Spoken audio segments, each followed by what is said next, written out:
you know our song. Right.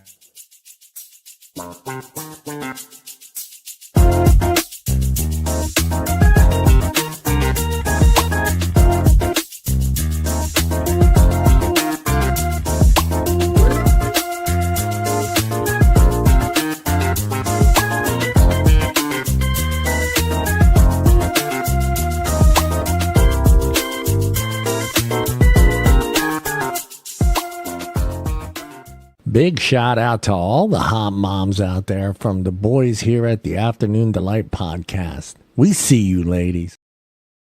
There you go. All right. Go ahead, Mr. Sharp. Cool. Oh, Good afternoon, everybody. Oh, Yes. click on that. I got it. I've got it right here. This is interesting. Yeah, okay. Ladies and gentlemen, Hell turn up the yeah. volume and step into the squared circle. Oh, Because man. this is the wrestling Oh. show where every era collides. Hell yeah. From the larger-than-life heroes of the 1980s when muscle, madness, and microphones ruled the world to the gritty, rebellious 1990s where attitudes changed and chaos took over. We run through the high-flying, hard-hitting 2000s when ladders, tables, and unforgettable Damn. moments push the limits. Right up to today's wrestling where athleticism, storytelling, and global superstars redefine the business every single week. This isn't just a recap show, people. It's a full contact debate. Yo. We honor the legends, call out the overrated, celebrate the underrated, and argue moments that still spark barroom fights and internet wars. No corporate filter, no soft takes, just raw passion for the sport entertainment that raised us. Whether you grew up renting VHS tapes, burning DVDs, or streaming it live on your phone, this is your home. So hit the bell, light the pyro, and let's get ready to rumble because wrestling lives here at the Afternoon Delight Show with the boys. Welcome, everybody. Hey, let's go, Bob.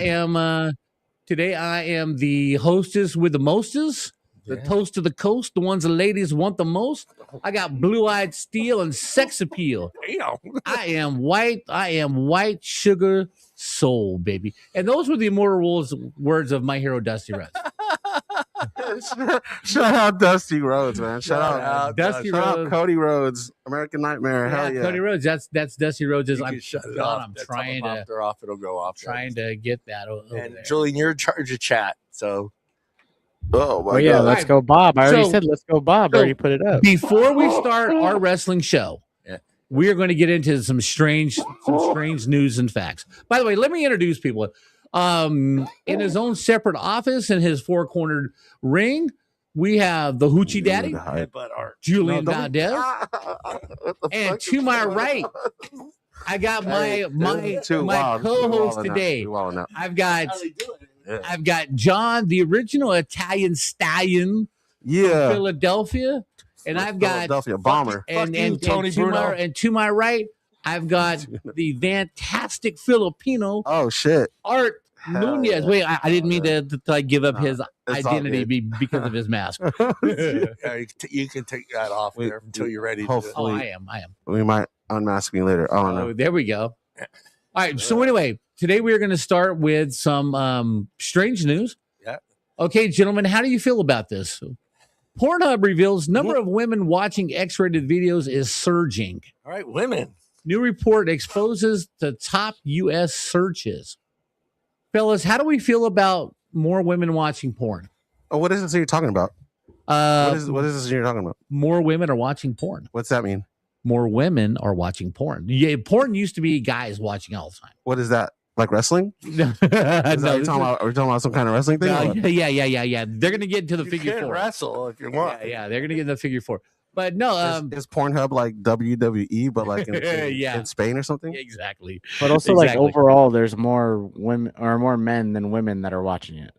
No Oh matter yeah, what. yeah. Oh for sure. no, but for sure. I mean, porn used to be basically guys watching and buying the VHS and stuff.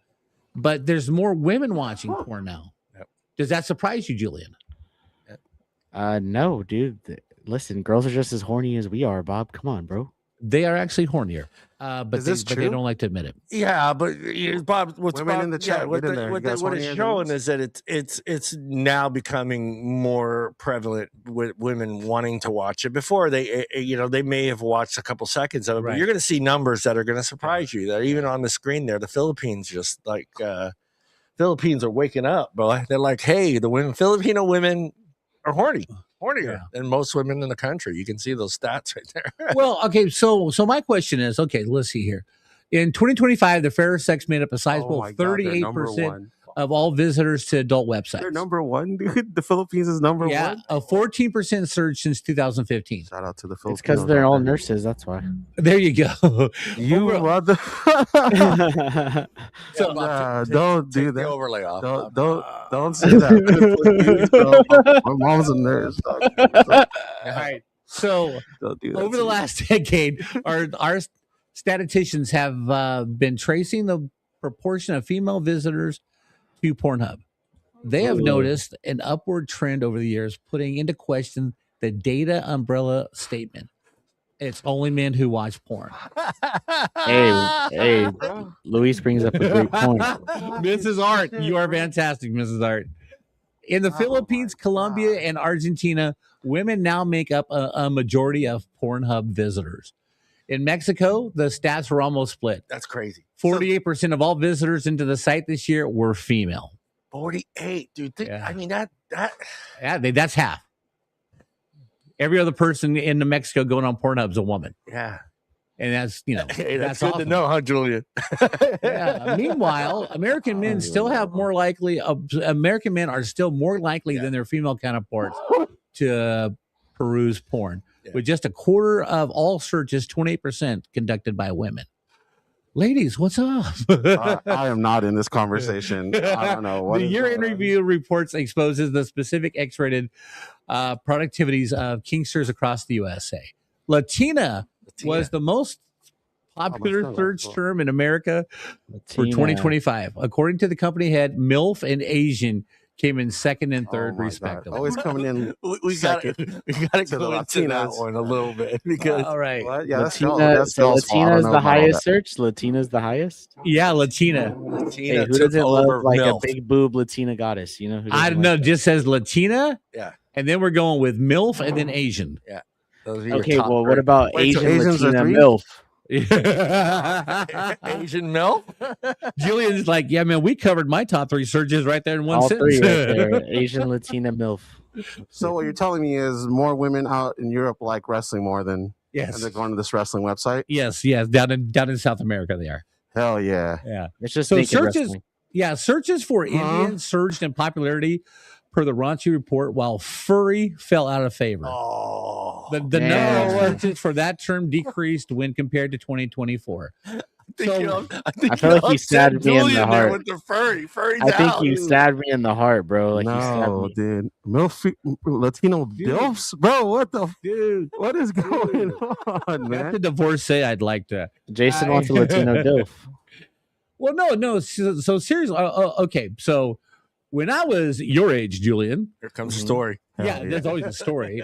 Women hadn't started shaving yet, or wait a minute. How old? So we got the full. What was it before they invented razors? Like what? Like, oh my god, yo, this is wild. We got the full force in the early '80s, and it was an adventure, man, because So it's just like it was like Italy or whatever, isn't it? Aren't the women out there the same? Or like it takes on a new meaning when Guns N' Roses sang "Welcome to the Jungle." Yeah. Holy smokes, bro! My wife is watching this episode for sure. Pop up some of those comments there. Damn. Hey, but anyways, I was gonna say something. Yeah. Okay. I was gonna say, yeah. Pornhub also revealed which states spent the longest on the website, with Alaska taking the top spot. Alaska. It makes sense though, right? There's nothing to do in Alaska. Nothing to do there. Yeah. And 24 hours of daylight, 24 hours of sunlight. night. Yeah. Right now they are in 24 hours of darkness, and it's cold outside. So what are you gonna do? Pornhub. That's basically what we've been in, is just nothing but darkness. Yeah, Oh yeah, my they're in there Guess 24 what hours I've a been up to. Yeah. No, I'm fucking- Welcome to the jungle. Oh my You're welcome in my igloo anytime. Exactly, baby. I got liquor and that. Okay. Oh my God. Residents of the Last Frontier lasted 11 minutes and 48 seconds. each average visit. Oh my God. Well, the first minute you got to find the video you want, and the second, well, the next 4 minutes is listening to the conversation that the actors are having before they actually take their clothes off. You're like, wait, there's too much talking here. Exactly. But it somewhat kind of pisses me off though. Why? That they're actually timing how long were they on the site. Yeah. I mean, I'm not on the site, but whatever you guys are worried about. Yeah, they don't tap in anything. Yeah. Look, Alaska. It Click says this right Alaska. here, Bob. Okay. It doesn't say anything That about way we no. can still see them. Can we pull up Oh, our wow, search bro. history? Right there. There you go. There we go. It's Julian, all Jason Julian, being shut dirty. Julian, don't say anything. It's fast forward. Fast forward. Hey, Bruce. shout out Bruce in the house. man. Bruce. Okay, so residents, so meanwhile, Louisianans spent the least time on each session, with the average Pornhub perusal lasting 8 minutes and 52 seconds. Yeah. Because that's how long it takes for them to find their sister attractive. Yeah, that's Oh my God. I think that additional 4 minutes is just the Last Frontier. People are so cold, they got to try to find their. Never mind. Yeah, there you go. Pornhub I was has in the pool. exactly it's shrinkage. Pornhub has been blocked in numerous American states, including Florida and Texas, but the company broke down the most popular relative search for each state that can still access this steamy site. In California, there's an outsized interest in Latina amateur videos, while Dominican was the top search term in New York because they have more Puerto Ricans and stuff. yeah.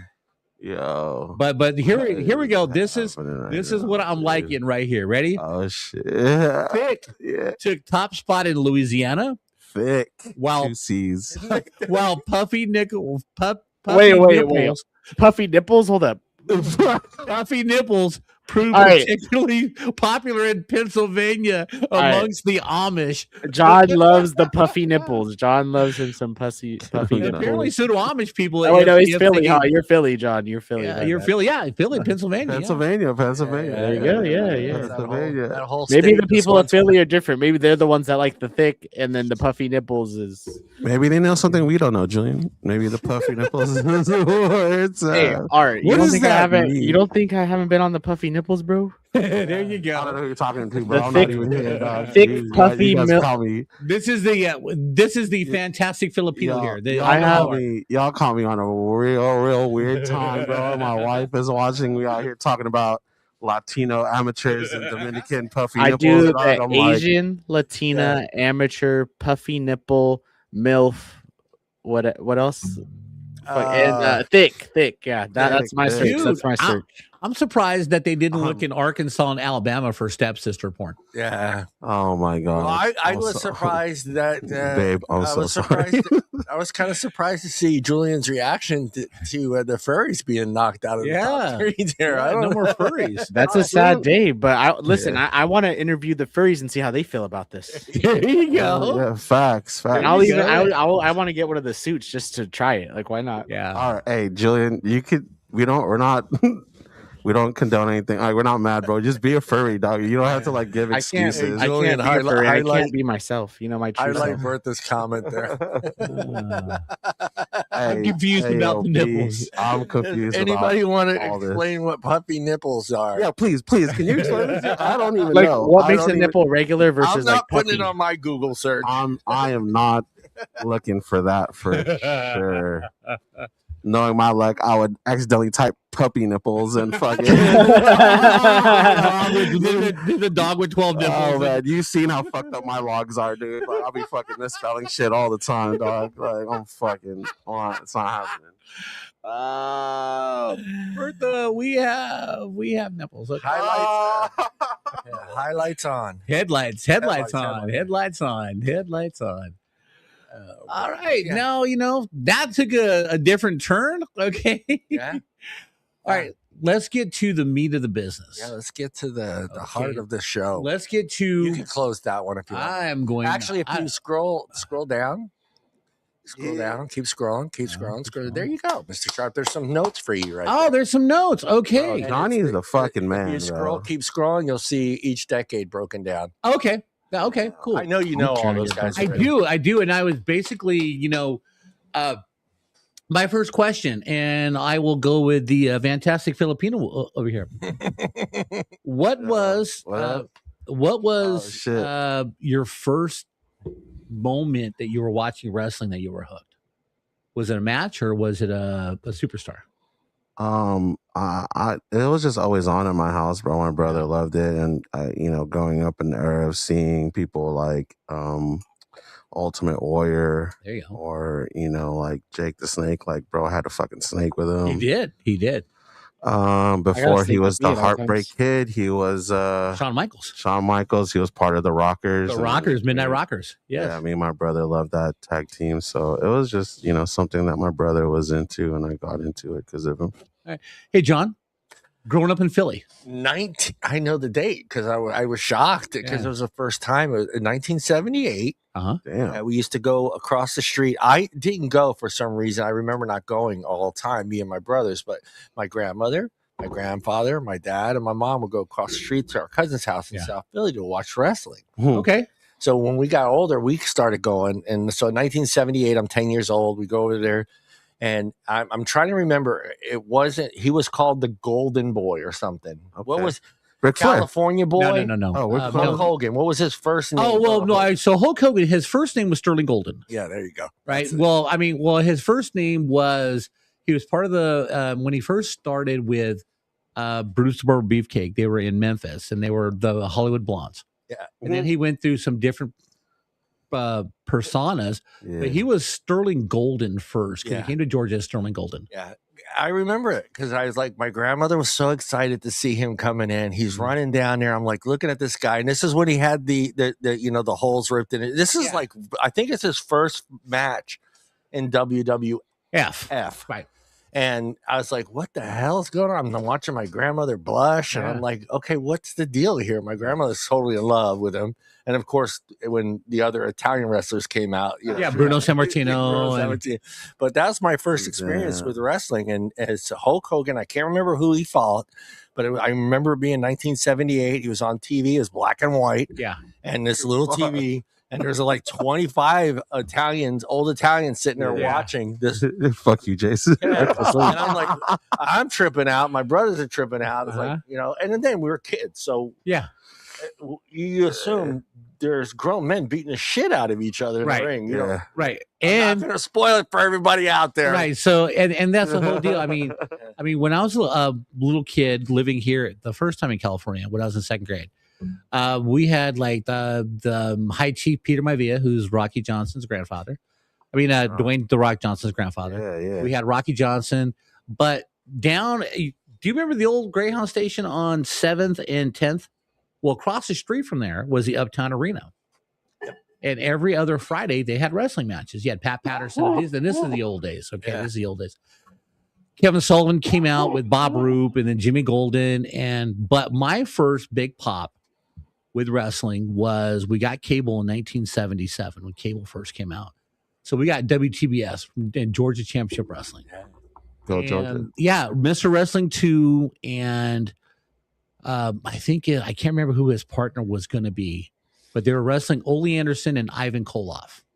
And Dusty Rhodes was going to be the special guest referee. No freaking way, dude. Dusty Rhodes. And they're in the Omni in Atlanta, and they beat up Dusty Rhodes in the parking lot. So he couldn't be the guest referee, Ole Anderson and Ivan Koloff. And I'm like, son of a bitch, I'm hooked. I'm hooked because that's when I fell in love with the American Dream, Dusty Rhodes. Yeah. Dusty Rhodes, he wined and dined with kings and queens, and he slept in alleys and ate pork and beans. All times, Dusty Rhodes, son of a plumber. And that's when I fell in love with like wrestling. I was hooked. And they battled the Four Horsemen, and that was in the late 70s, early 80s, but it was incredible. Julian, real quick, it's distracting. Get rid of the sweater behind you. That's hanging on the thing. Right there. Yeah. None of that one. Yeah. It's very distracting. My eyes keep going there, and I'm assuming other people are doing the same thing. So You're good. my eyes are going straight to that. Like I'm trying to figure out what that is. Yeah. There you go. Much better. So Julian, what was yours? So I can't tell you exactly what it was. I can tell you what kind of match it was. It was a Money in the Bank. I was probably like 6 or 7. I think I was at my cousin's house. I couldn't tell you who was fighting. I just remember, they had the ladder out, and they're all someone's climbing, and they push the fucking ladder down, and the match takes forever. And then when they get it, everyone goes crazy. I didn't know what it meant that they got the case until later on. You find out that's their shot at the championship, right? Or like a belt. They get a title fight. But yeah, that I could say like probably like 2007. I'm sure like Randy Orton was probably there. Why are we hearing that? No, I'll shut it off. So different stuff like that. Probably those were the big guys at the time. Like, yeah, but you know what though? It's funny. Like, even I was an adult when they're doing the Money in the Bank matches, and you see these guys climbing the ladder, they're pushing them off, they're landing on ladders, getting hit with ladders, and I'm like, physically, those guys got to be hurt. Yeah, it's a real thing, man. They're quote unquote faking it, but like it's real sportsmanship. It's real athletic. They have to be athletic. They have to be athletic. Yeah. But even like my friend, so like my roommate, her boyfriend was learning how to like do all that and was going to school for it. And he just said basically all it is you're trying to learn how to like make it look like you're getting hit or like falling, but pulling also punches, like trying to make sure that you aren't hurting the other person. So a lot of it is like they have to be able to pick the other guy up. So these individuals have to be very strong to be able to like do those things and like drop them in a light way, but that looks like they're being dropped like for real. Yeah. So it's like they definitely have to be very athletic, and I'm sure it hurts a lot. I read a story because years ago, but every organization travels with like 8 trainers. So in the back, after like one of these matches, these guys are getting like massages and checked out. Yeah, they are. Because what they're doing is just crazy, man. It's just, but you can see. So if we start with we'll start with the top 8, the wrestlers in the 80s. And I don't know about this list, but anyway, they got the Mount Rushmore tier of wrestlers. Hulk Hogan is number 1. Yeah, for sure. I think without him, I'm not going to pretend like without him, the 80s isn't what it was with WWF, because I think when you go down this list, there's some great characters in here. Yeah. And it's kind of weird. It's like we have this you have your love for a certain actor, you have love for a certain sports player. But it's just like, I think without Hulk, do you think it's as popular knowing who that rest of that list is on there? Well, okay. Well, it all depends, because back then, everything before 1985, everything was territories, right? Every region had their good guys. Ric Flair, because he was the champion, had to travel to all these territories for a month or two because he was the champion. So he had to wrestle every region's number 1 guy. Yeah. And then you got Macho Man. Macho Man was charisma. He was, I don't have a problem with Macho Man. Andre was basically the same thing. Andre the Giant had to travel to every territory because he couldn't stay somewhere for 2 years until the end of his career when he got to WWE. But Hulk Hogan, and this is the reason why Hulk Hogan is the face of wrestling, is he was in the AWA when he made the movie Rocky III. Yeah, that made him an icon right there. Yeah. But the problem with the AWA is his contract was coming up, and they didn't want to renew it. And Nick Bockwinkel was the champ. Yeah, and they would never put the belt. Vern Gagne, who ran the AWA, Vern Gagne wouldn't put the belt on Hogan. He just, I don't know why, but he wouldn't put the belt on Hogan. So Hogan's contract was up. So Vince McMahon saw an opportunity. Okay, we're going to sign Hulk Hogan. He's going to be our next hero. Yeah. So in 1985, I believe, he's taken on the Iron Sheik. Yeah, for remember the that. world title. Remember that. You know, number one, America. So he's taken on the Iron Sheik, who had beat Bob Backlund, who had been the champ for like 6 years. Bob Back, and we'll get into back that. some great childhood. We will get back to Bob Backlund in later, but this is how iconic this match was. Okay. Back then, WWF was still like a territorial Northeast type of thing, man. The whole world didn't get to see because they didn't have AWA was on ESPN. Georgia Champion Wrestling NWA was on Channel 17 WTBS, but the WWE really didn't have a global network that they were on. They eventually went to USA and some others, but the moment Hogan changed wrestling was when he beat the Iron Sheik for the title. What channel was it on? TBS, right? No, what channel was that match on? Oh, pay-per-view. No, it was not pay-per-view. No. What channel broadcast Hogan beating the Iron Sheik? I thought it was TBS. No, Pornhub. No. MTV. Oh shit! Because they integrated Cyndi Lauper in with Captain Lou Albano because Captain Lou Albano was a manager in the WWE. Yeah. Captain Lou Albano was in some of her videos. So that's when they made the whole rock and wrestling connection. So then Hogan gets the belt. Next thing you know, we're all saying our prayers, working out, taking our vitamins. We're all, we are all like going to the beach. We're working out. We are just trying. Who's the sweet shit? You got a mouse in your pocket. You got a mouse in your pocket. You got a mouse in your pocket. Yeah, exactly. Yeah, but okay. You guys weren't old to be holding hands, okay? But anyway, that's when Vince took wrestling global. Vince McMahon. Yeah, because he had a person who the whole world wanted to see. Andre was still out there touring the world, but Andre couldn't bring in the numbers like Hulk Hogan did. Yeah. I think too, when you go down that list and you start all those guys in the 80s really bought into their characters. Oh yeah. And that's what I think made a big difference. It's just, the way they do poor, what's his name? God, what was his name? Who did all the interviews? Gene Okerlund? Mean Gene. Poor Gene, dude. Poor Gene, dude. That's what you. Poor Gene was like, yeah. They said Mrs. Art said you're old as shit. Yeah. Hey, Mrs. Art, you should know you're at the party. I'm 63. Hell yeah. The things that, and I think it kind of went a little bit into the 90s, but the things that they did to that poor little man, dude, during those interviews, they'd thrown that guy. They beat the living crap out of him in some of those interviews. But I think for me, with Hulk, you scroll down that list there. They brought into that character. They really, they really assumed that a character. They were great when it came time to talk. And I think like when we get into the 90s, I think the storytelling got a little better. Yeah. Well, you know what? That's true. Yeah. It did. But what? So I already asked what. All right. So what hooked you guys on wrestling? I think it was just the for me too, and I think it has to do with football too as well. Just how big and massive these guys were. Sure.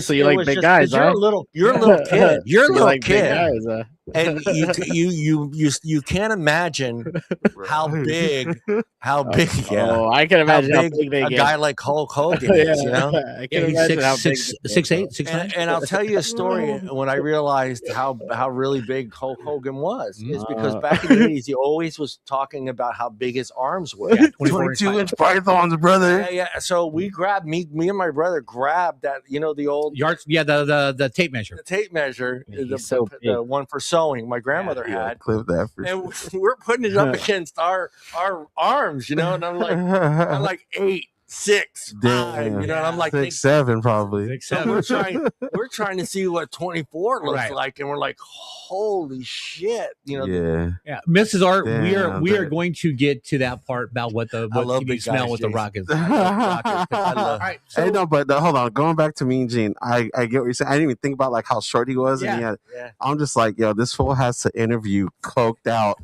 absolutely coked out big motherfuckers who could kick his ass. There's a great clip of Hulk Hogan and Macho Man Savage when they teamed up together, and Mean Gene's trying to do the interview, and you could tell Randy Macho Man Savage is like, oh yeah, brother, we're gonna go out there, brother, you know, and the whole time the Hulk's like, yeah, you know, and it's just like you can tell these guys are coked up, but and not to mention roided up. yeah, roided up too. Hey, Jason can handle Hulk Hogan. Yeah, I said, hey, so Julian, Yes. what hooked you into wrestling? Dude, honestly, just like, you know, I was obviously like 7, seeing like I was play fighting with my cousins, so it's like, you know, to see people do that, but on like, you know, it's adults and they're doing these crazy stunts, and the story too, like the storyline, like obviously, like as a kid, I don't understand that it's all fake, I guess. You know, Right. My bad, Bob, if I ruined it for you. My bad. Vince McMahon ruined it a long time ago. Yeah, he did. That's a good question to ask on next, Bob. But all right, so Art, what hooked you? Bret Hart. Okay, Bret Hart was amazing, man. Yeah, Bret Hart. I love Bret Hart. Well, Bret Hart was all right. So this is going to be off on a tangent, but this is what hooked wrestling for me. I love the big guys.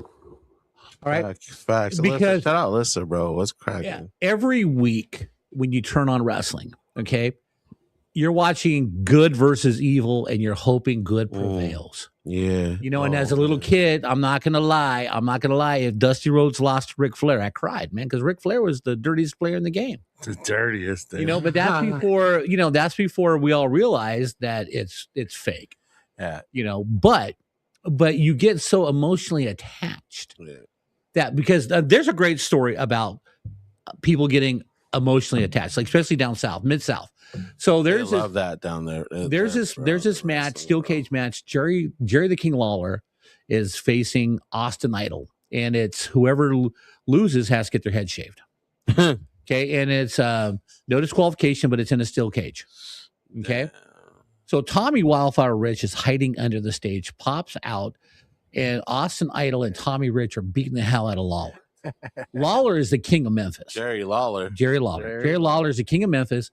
The king. So there is like about 5 fans in the stands, grown-ass men, who jump the railing. They are scaling the cage to help out Lawler. Shout out Muscle Mommy. Because hey, shout out Nia Jax. Shout out, that's our favorite wrestler, female wrestler. We're gonna get there, don't worry. But it's just like finish. Just like these guys, these fans are so into it. They are scaling the steel cage. Yeah, no, and there was another incident in New Orleans.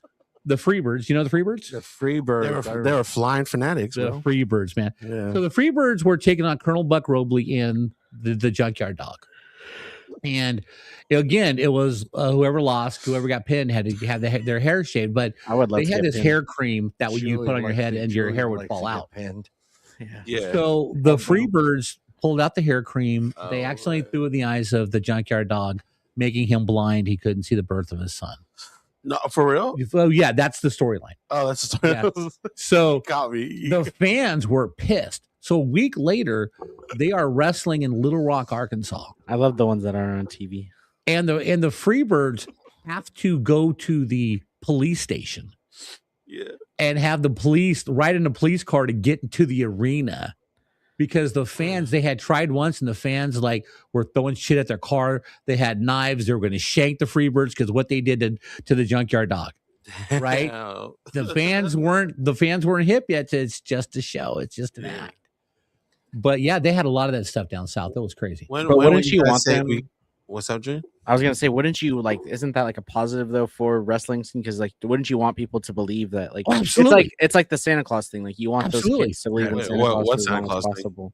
Don't ruin it. Oh for- wait, yeah. don't Like, ruin it for him. no. How that kid in high school, like that kid in elementary school, always tells you Santa's not real. No, I fucking hate that kid. Yeah, like Fuck that kid. No, that because sounds Santa's crazy. bringing my present. That's kid's wrong. That kid's wrong. He's Santa's gonna coming. bring me that We don't fucking have a present. chimney, but somehow he's getting in our fucking house. That's all. I'm saying. No, but That bottle of tequila right there is for him. Hell yeah. Hell yeah. Santa likes to drink too, yeah. bro. But Julian, you are so correct. Though. It's just like we didn't know. Rudolph drive. Yeah, Tequila and tortillas. we didn't know that it was fake, Facts. and we were passionate about what was going on because we wanted to see good defeat evil.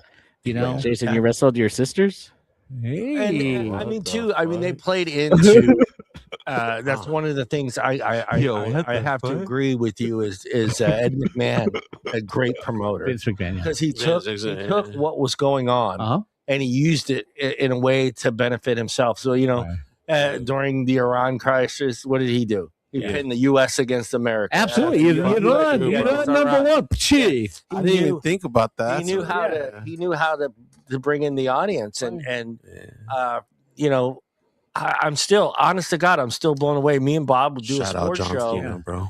Hey, I saw the And TikToks and a couple of years ago when we were doing the show, and we noticed that Monday Night Raw outbeat Monday Night Football. Yeah. Whoa. And Yes, it was. and and I would that to me, I think that hit me. It's like, God, this is bigger than I really. I knew it was big. I knew wrestling was big, but when wrestling starts taking on the major sports events and actually beating them as far as viewership, that's crazy. Yeah, that's crazy. That's like me saying I'd rather watch General Hospital. Now I know, don't get upset, everybody out there. I'd rather watch General Hospital than an actual real reality, which I don't know if they exist, but a real reality TV show, knowing that General Hospital is fake. Yeah.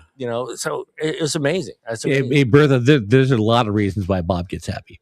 Yeah. Alyssa brought up a good point though for John Cena. Is like, like that definitely was very emotional send off. Okay, let me ask you. I want to ask you a John question, Cena, Bob, because facts. these guys, the youngsters, but the '80s were such a big time for wrestling for both of us. Santa you were I was in my teens and then 20s. Yeah. I mean, was there when I wanted certain people to wrestle? You were the same way, absolutely. Right? So it's like, when is blah blah blah going to wrestle? Oh, blah, blah, blah. I see what you're saying. Yeah. And as a kid, when you're a kid, you're like, oh, this is bullshit. It was always some sort of a conflict or somebody would get hurt during the interview, so they couldn't. It was just McMahon was just brilliant, dude. He knew how to tell a story and get you so involved that you couldn't help but wait for that one match. Hulk Hogan versus Andre the Giant. Yeah, but until they brought out when Vince first did the first WrestleMania, what was the main event? Hulk Hogan versus it was Roddy Piper and Paul Orndorff against Hulk Hogan and Mr. T. Yeah, tag team thing, right? Yes. Was it? That was WrestleMania 1. I'm trying to tag team. That was played in this house. That was played in this house. Every pay-per-view in wrestling throughout the 80s and the 90s was in this house. Well, and it's just like WrestleMania number 3 in the Silverdome. 93,000 people are going to watch Hulk Hogan and Andre the Giant go at it. Yeah. It's crazy. Yeah. No, John Cena lost his last match. They let him lose. Did. What the fuck? That's fucked up. Nah, they didn't let him lose, bro. He graced out. Yeah, he did. No. Is that when he put on his stuff and then he walked away? That was the first time I really ever saw him on camera. That's the first time I ever saw him. Oh, John Cena? Yeah, that's the first time you could see him. In the early 2000s up until 2013, 2014, John Cena was it. Yeah. So, you had John Cena, and John Cena had replaced Stone Cold Steve Austin as the best. And then you had The Rock. Yeah, and then you had Triple H, and you had DX. And, we're not throwing up fours, John. It's John Cena. You can't suck see me, bro. Suck it. Yeah, I combined both of them together. Dude. But you know what though? But what made that era? Baby. Yeah, Wolfpack. Yeah. NW. Did they kiss? Don't they go like this? Yes, exactly. Dang, John and Bob or fucking Art and Bobby kissed on the podcast. You guys want me to get some beer so you can smash her like Hold on. We're getting off the rails here a little bit. We're going off the rails. We're guys. still in the 80s, but so the next 5 guys, we've got Dusty Rhodes, who was the best ever, dude. Dusty Rhodes, the American Dream. Working class hero. Roddy Piper was amazing. Roddy, on the mic and going from good guy to bad guy. All right, question for you, Mr. Sharp. Yeah. A better actor or a better wrestler? Wrestler. Yeah. Bret the Hitman Hart. I love Bret Hart. The only reason why Bret Hart did not win more titles, all right, in my opinion. All right, let's go. He sucked on the microphone. Yeah. He couldn't cut a good promo. Wait, like actually sucked on the microphone, or he couldn't speak on the microphone? His mic skills were not the best. Now he did. Damn, I didn't think about that. You're right. He did have a great line, which is "best there was, best there is, best they'll ever be." Right, but he couldn't put emotion into his promos like say Ric Flair, or Stone Cold, or Dusty Rhodes, or Arn Anderson, or The Rock. Right, he didn't have that presence on the microphone like these guys did. Although I did. Trust me, Bob got it. Hey, I think if that's what he wanted, then I guess that's a good send off. That's a good. No, Johnson. Yeah, well, I think he is old though. He is very old. Yeah, but isn't there a tournament going on, for the number one contender for like the championship? That's why Gunther won, because he went into so he could go farther into the tournament, because if that's John Cena's last match, he can't win in an elimination tournament type match. John Cena, bro, that shit was amazing. Dwayne Johnson, hey, Mrs. Art, Dwayne Johnson is The Rock. All right, so Ricky the Dragon Steamboat. Now, Ricky the Dragon was probably one of the best technical wrestlers, and just was a great wrestler. Problem was, Ricky the Dragon will always be overshadowed by Ric Flair. Whatever territory he went to, he was never the main star.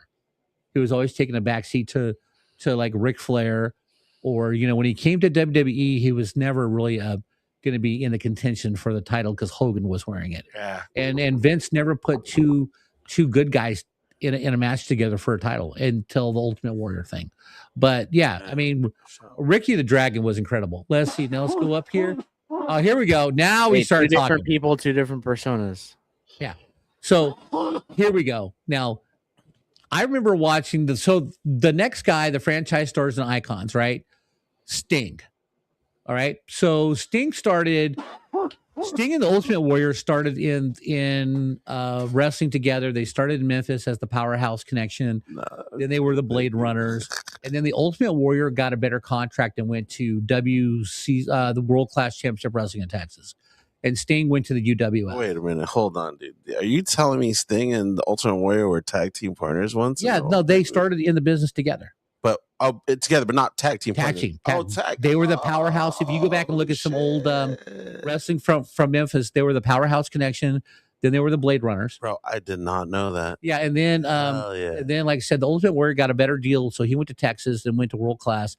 Sting stayed in the UWF, and he was basically him and Rick Steiner were the henchmen for Eddie Gilbert. And then after 2 years, Eddie Gilbert turned on Sting and made him a baby face. And after that, it was all downhill. I mean, Eddie Gilbert faded a little bit, but Sting came up. Sting, was the Surfer Sting with the blonde flat top, and Sting became the icon. And then, then he went the route after the NWO started. He was like the Crow version of Sting. That's when I loved Sting. Yeah. Bro. No, but Sting was incredible. From the Raptors. The Ultimate Warrior, even though he drew a lot of people, everybody hated the Ultimate Warrior to wrestling because he didn't know how to pull his punches and stuff. He would hurt people in the ring. Twinkle, twinkle. Because he had no moves. He was fucking psycho, man. Yeah, but he had no moves. Who? The Sting? The Ultimate Warrior. He had no wrestling moves. He had raw energy. That's what. Yeah, he had raw energy, but he had the clothesline. Yeah, and then he would like do a splash on you and tag you. Pin you. Yeah, but he had no moves and he was stiff. Everybody hated. I need him to pin me. I don't know about you guys, but that was Hogan and him used to do that thing where the crowd would cheer and they'd get like that. Dude, I was in the living room like, let's go, and he's just like, Oh no! Trust me, he had the Yeah. fan base. He had the persona. Fuck. But they never let him talk on the mic because he had no mic skills. Yeah. I didn't think about all that till Well, right now. when did you ever hear a great Ultimate Warrior interview? Shit. They wouldn't interview him. The only interview, and there's two that always pop up in my mind, and that's Macho Man. The cream always rises to the like to bro was coked out and found a Yes, little he creamer and was just like, oh yeah, I'm gonna use this. Yeah. And then the other one is when Booker T called Hulk Hogan the N-word on live TV. Those are the two that Yeah, but yeah, so now here's a guy that was totally unless you saw him earlier in his career, you would not understand how talented Ted DiBiase was. Yeah. Billion. Oh yeah, okay, I know who he is. $1 Million. Ted DiBiase started, like I said, in he was part of Mid-South Wrestling, went to Georgia, went back to Mid-South. He came through the UWF. He was a good guy. Sometimes he was a bad guy. Yeah, I only know him as a bad guy. But no, DiBiase, his skills in the ring were incredible. Yeah, for me, he's the guy that I remember very few fights of his. Yeah. But I remember him more as the promoter. Yeah. Than I did as the wrestler. Oh yeah. But see, back in the day, he was awesome. Yeah. He was awesome. What dude didn't rip his shirt? You know what I mean? See, you know what I'm saying? Like, shout out to Hulk Hogan. He made that shit. Art will be ripping his shirt at the end of the show too. Art will be ripping his shirt off. The next guy is Harley Race. I don't know who that is. Okay, so Harley Race was in the late '60s, early '70s. He was a champion, and he's the one who turned the championship over to Ric Flair because they needed a new champion. But Harley Race carried wrestling for years. Harley Race was incredible. And then by the time he got to the WWF, he was old. But unless you saw him in the 60s and 70s, Harley Race was incredible. The world, actually, pro wrestling. If you're in pro wrestling now, you need to thank Harley Race and guys like Ted DiBiase and Ric Flair, because they're the ones who kept the business going so these guys could make money. Yeah, don't worry about that. I'm just jumping in there. Oh, no worries. Okay. So, that's it right there. The Iron Sheik. This was like right after the time of the Iranian hostage crisis. So Reagan gets in office, Iran gives the hostage back, but there's still tension between the U.S. and Iran. And here they're promoting the Sheik, right? Because he's from Iran. He was an Olympic wrestler from Iran, and Vince knew how to push the buttons. We all hated him, man. Iran #1 medic to it. But like I said, he basically beat Bob Backlund, who was in the champ for 6 years. He beat Bob Backlund, and then 6 months later, MTV, Hogan, and the Sheik. And that's what turned wrestling global, man, because everybody wanted to be a part of wrestling now, because that's what killed the territories was when Vince put Hogan on with the belt, and it was incredible. Don't you think that's just like the changing of the times? Everyone, with just television, because the other stuff was televised, but locally, exactly. Now this is something that's going to become globally. Yeah. That's why Hulk Hogan is like #1 on that list. That guy just came at the perfect time. Well, not to counteract his skills and what he did. He obviously did something to become a household name. Well, that was also just timing of like, okay, now we're broadcasting this shit everywhere. Yeah, well, and like I said, when Hogan won the belt, Vince knew how to market him. Yeah, so he was doing kid shows. They were doing cartoons. The perfect. Hogan started doing like kid friendly movies and stuff. Oh, dude. What's the one where he's a nanny? Yeah. The nanny. Yeah. I forgot what that one's called. It's pretty cool. Yeah, but John, I'm gonna do the tag team separately. Yeah. I bet again. I'm trying to get. I was gonna do this real quick here. Go ahead. Let's see here. See if I can do that. No, I can't do it. Never mind.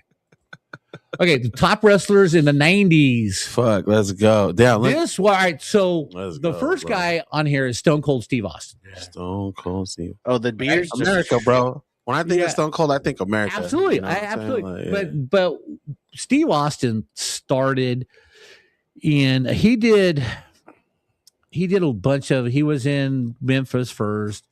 and then he went to Georgia and the WCW, and they didn't market him right. They didn't know what to do with him. That's when he had hair. Yeah, he had hair, and it was him and Brian Pillman were the Hollywood bald. Prefer him bald. Him and Brian Pillman. Who's that? He's a wrestler. He's a wrestler. He played football with the Bengals, but they made them the Hollywood Blondes. But Steve Austin, they never gave him a shot because you had Sting in front of you. You had Goldberg. You had Ric Flair. So he was never going to get a shot. And then he went to WWE, and they called him the Ringmaster. Okay. Right? He was a bad guy, the Ringmaster, and he won the King of the Ring. Yeah. Okay, King of the Ring. So the first night, 9 beers and a Bloody Mary. 1 beer, 2. That's Stone Cold Steve Austin. So now this guy does like a podcast and drinks wine. But the cool part is, so he's cutting this promo, and he gives the best 2 catchphrases of his career in that same promo, which is Austin 316 just said I whooped your ass. There you go. Austin 316. Because everybody Stone Cold said so. Yeah, and that's the last one.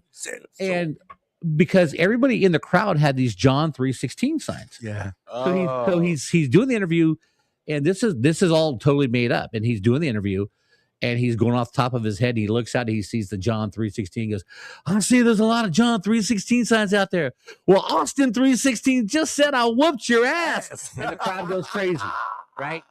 And then right at the end, he's done. He goes, and that's the bottom line. The Stone Cold said so.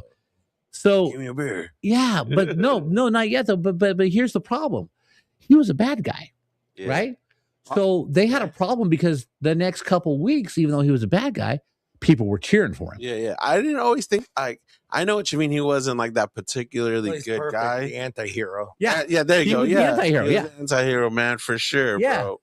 Yeah, but the whole thing is that bad guy people rooted for. Yeah, and that was Vince's problem was he had to change him to a babyface. That's when he pitted him against the Undertaker. When they did that whole dark evil thing, whatever.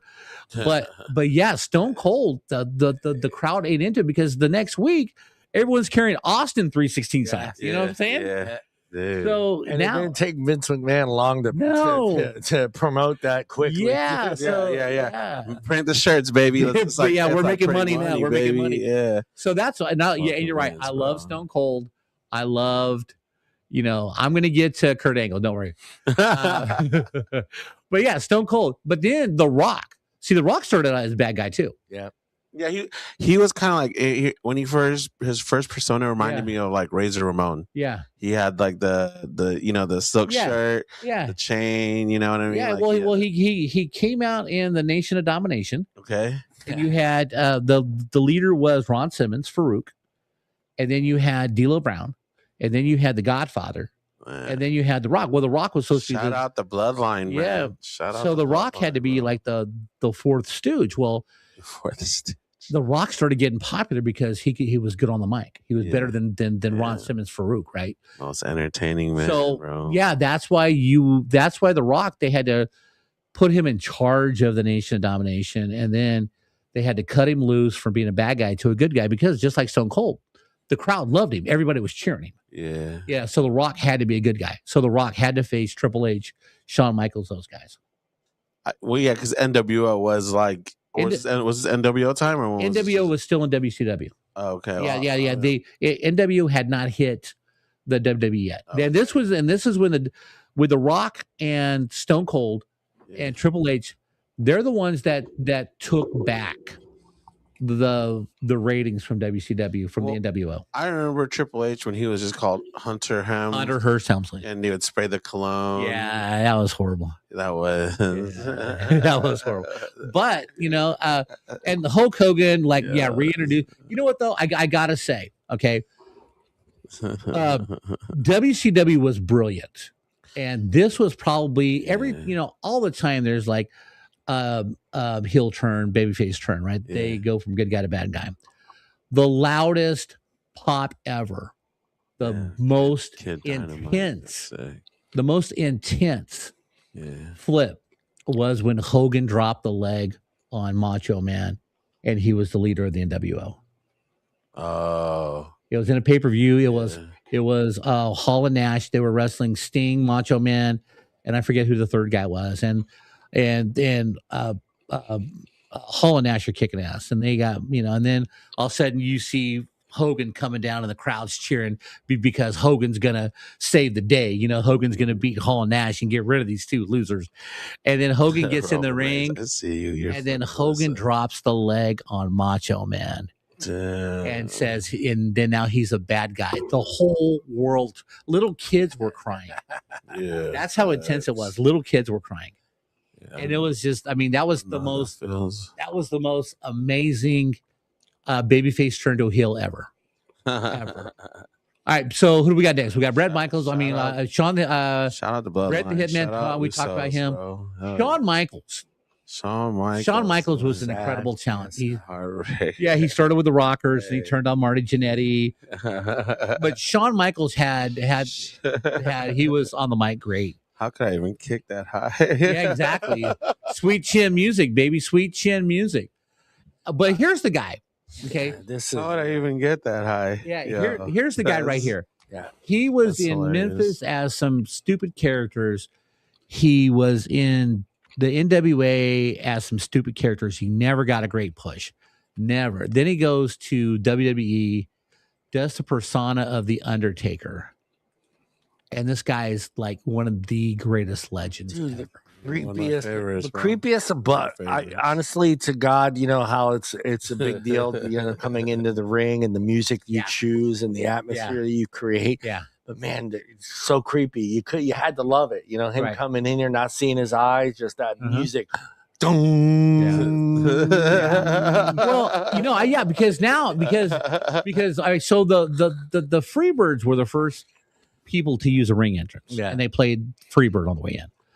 But all the way in, they played Freebird as they're walking from the locker. That's like an 8-minute. No, well, they didn't do the whole thing. But as they're walking, like 30 seconds, bro. As they're walking from the dressing room to the ring, you got 2 minutes of Freebird. Damn, right? They were the first ones to use music. Man. So music eventually became popular. The best thing though that got me hooked on WWE and Vince and those guys is like you got 3 guys beating up one guy in a ring, right? Yeah. And then all of a sudden you hear the window break. Yep. And Stone Cold's music starts. Yeah. And the crowd is just going crazy before he runs into the ring. The same way with The Rock, It's like it's a 3-on-1. The guy needs help. All of a sudden you hear, if you smell what The Rock is cooking, here comes The Rock running down. You know what I mean? But just that music drop before they hit the ring, it was incredible. Shout out CM Punk for having bouncing souls as his theme song. You know what his first song was, right? No, I don't know what his first song was. Cult of Personality. Yeah, that's what. Yeah, Cult of Personality. But isn't that bouncing? No, it's what's the? I always get this band confused. It's the black guys who did the hard rock music. Anyways, that's in Living Color. In Living Color, those guys, that theme song, and then I think her name is Bailey. Yeah, Bailey. She uses Rancid's one of their songs. I don't know. Shout out to those two though. The Road Warriors used Iron Man. Oh shit! Did they? Road Warriors. Oh. We're gonna get to the Road Warriors. Don't worry. Yeah, I was thinking Legion of Doom, but Road Warriors, are they the same people? Yeah, they were the Road Warriors and NWA, Legion of Doom, and WWE. All right, so but shout out to those guys, CM Punk and Bailey. But the Undertaker has been through 3 or 4 different personas. Yeah, he's a biker now, or was a biker. Yeah, he was American Badass when he was a biker, but just his ring. But what gets me is, for the first 10 years of his career, they weren't using him right. Damn. Yeah, they weren't using him right. Yep, it was WWF until the World Wildlife Federation sued them. They had to change the WWE, and that's when Vince pulled the curtain back. It's right.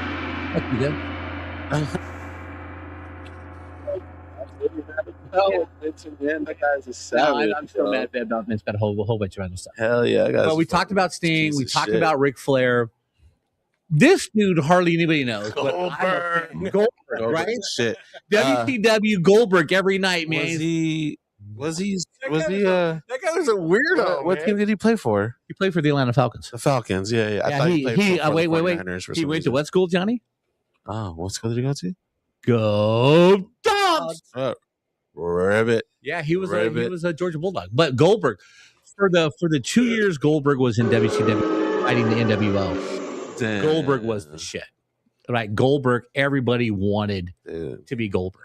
Goldberg was so badass. He was beast. So what would you consider Goldberg? Was he he was a good guy. He's a fucking weirdo.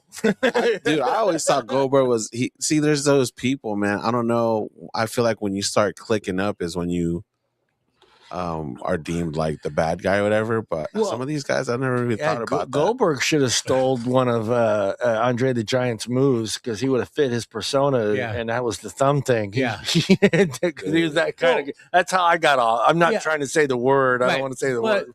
Goldberg's problem was Goldberg couldn't wrestle. He was in the same boat as the Ultimate Warrior. I didn't want to get banned from the He could do suplexes, he could kick, he could hit, but he had no wrestling skills. How was he on the mic? Do you? He was decent.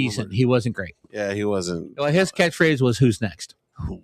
I liked those kind of people though. Like you just you don't got to say too much shit. You lay for the actions speak louder than words. So here's one of my favorite characters of all time, Mick Foley. Mick Foley. We all met him as Cactus Jack. Mick Foley. In Mankind, Dude Love. Yeah. So shout out to But Dude come on Love, now, everybody, it has to be your favorite moment. Has to be when he's wrestling the Undertaker in the Hell in a Cell. They get up on top of the cage, and the Undertaker chokeslams him through the cage onto the mat. Hey yo, Mick Foley. I've heard fucking stories about this guy. Yeah. He's savage, bro. This fool was just like, dude. Like there was only a few individuals, in this entertainment that were like Mick Foley or like the who are the fucking two dudes who'd always get drunk and start wrestling? The Bushwhackers. They're like, yo, these guys are hitting us for real, and they fucking smell like they've been drinking all night. Alyssa, we will not have that type of profanity on this show. We're not going to roll tide, okay? We're going to go dogs. We're not going to roll tide. Oh, ribbit. So, Triple H took on a lot of personas, but when he finally hit Triple H and he was the leader of DX instead of sitting behind Shawn Michaels. That's when he shined. That's when he shined. Oh, Triple H, man. Triple H. That's when he shined. My boy's favorite wrestler. Okay, so we're probably not going to get to these guys on here. Yeah, we are. But no. But I just want to say one of the best promos is the New Age Outlaws and the Road Dogg Jesse James. When he comes out, he goes, "Oh, you didn't know? You didn't know? Your ass better call somebody. It's me. And do the underrated, because I think that's kind of a weird list of who the underrated. Yeah, the underrated. Right. Chris Jericho was fantastic. Yeah, dude, I remember that guy. Chris Jericho was incredible. Chris Jericho was the first wrestler in WWE to hold both belts at the same time, because they had the championship on the Raw side, they had the championship on the SmackDown side. Chris Jericho was incredible. Did great promos. Eddie Guerrero. Eddie was R.I.P. Eddie Guerrero, phenomenal. Wow, man, steroids and cocaine, man. God. Eddie, man. Eddie. And I remember the next one very vividly. Listen, Kurt Angle. I love Kurt Angle. And happy. Huh? I said he died jacked as fuck and having a good time. Yes, he did. He died the way he wanted to die. What the Kurt Angle, though. Kurt Angle stepped into the ring. I remember his first couple times, he was this naive college wrestler, gold medalist. But then he started taking on the persona. He took on the personality. And my favorite was when he was a bad guy. And he'd walk down to the ring and his music, and it had that little gap in there.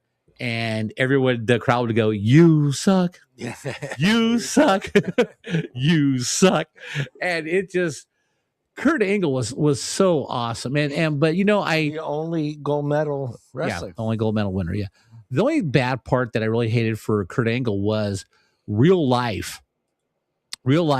They played out his real life trauma, because his wife left him for Double J Jeff Jarrett. And they promoted the hell out of that for like 2 years. But he had to come to work every day, every match, knowing his wife was going to be there with Jeff Jarrett. Yeah. And you got to live that out. It's just horrible.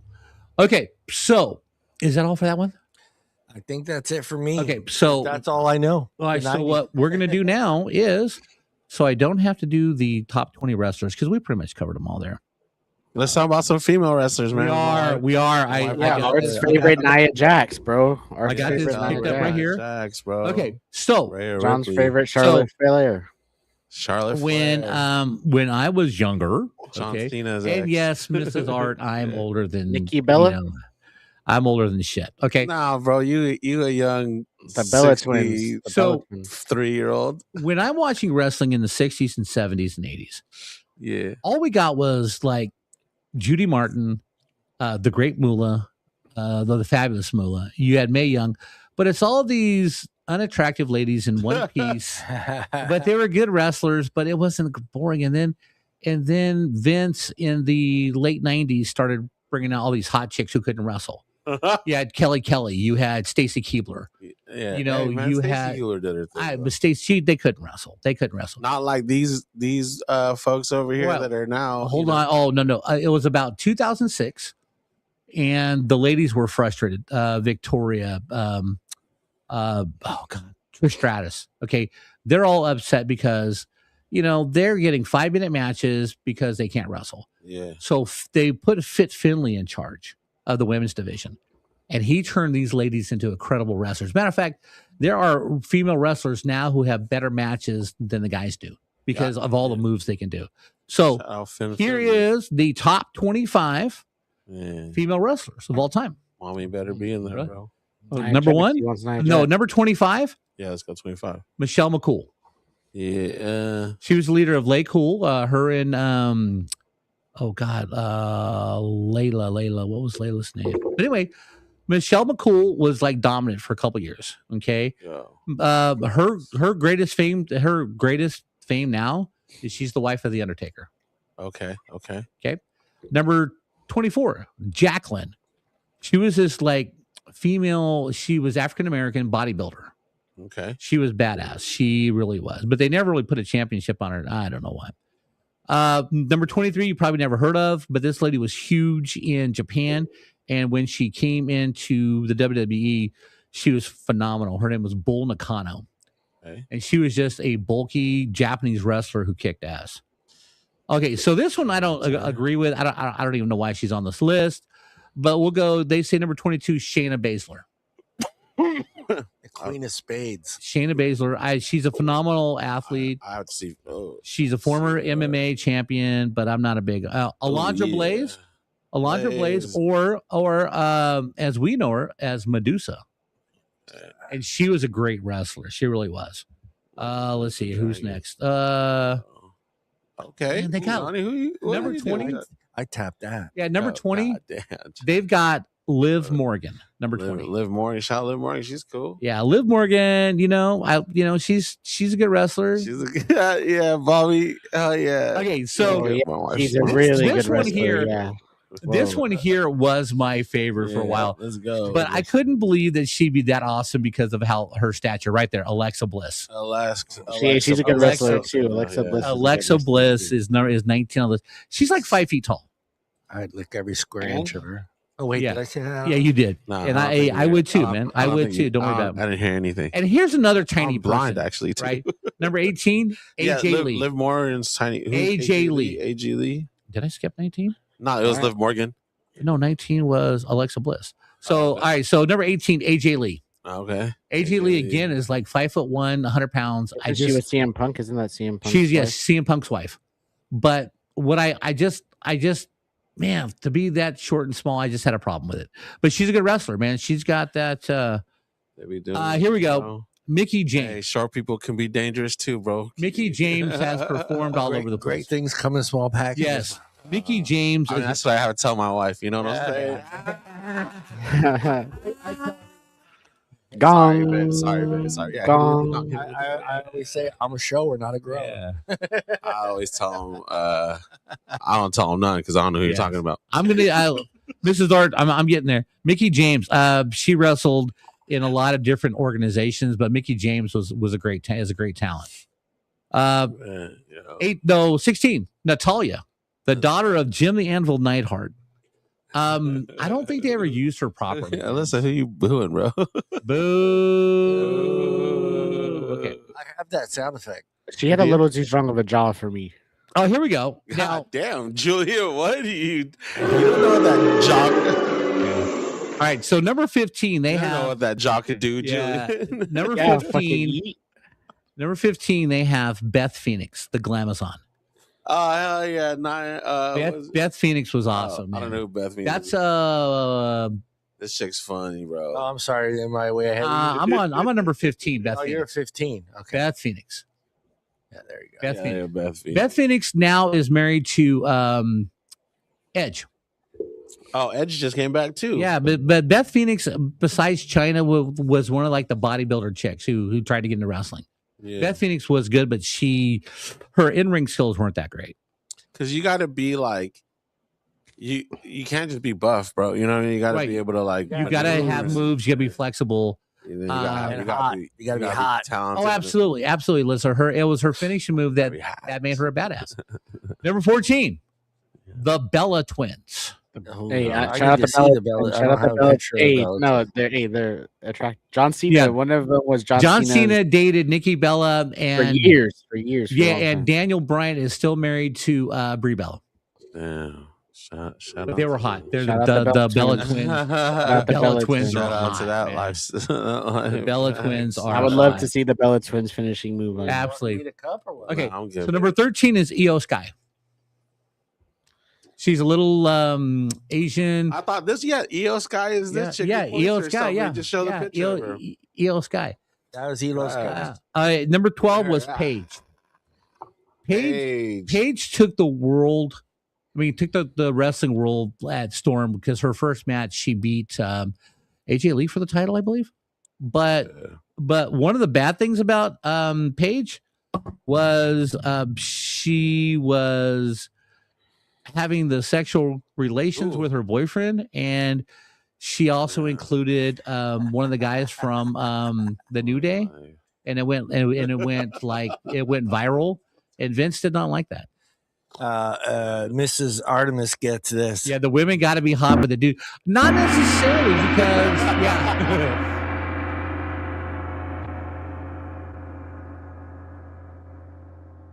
oh yeah, working out, taking steroids, yeah, and then I'm gonna snap into a Slim Jim. Yeah. Okay, number 11, and got you in the ring for 3 minutes. And this had to be. I mean, I knew she made a lot more money here than she did in MMA. But this had to be like an insult, man. Ronda Rousey, like, nah, bro. I think that's cool. Yeah, but she couldn't do all the stuff she wanted to in MMA.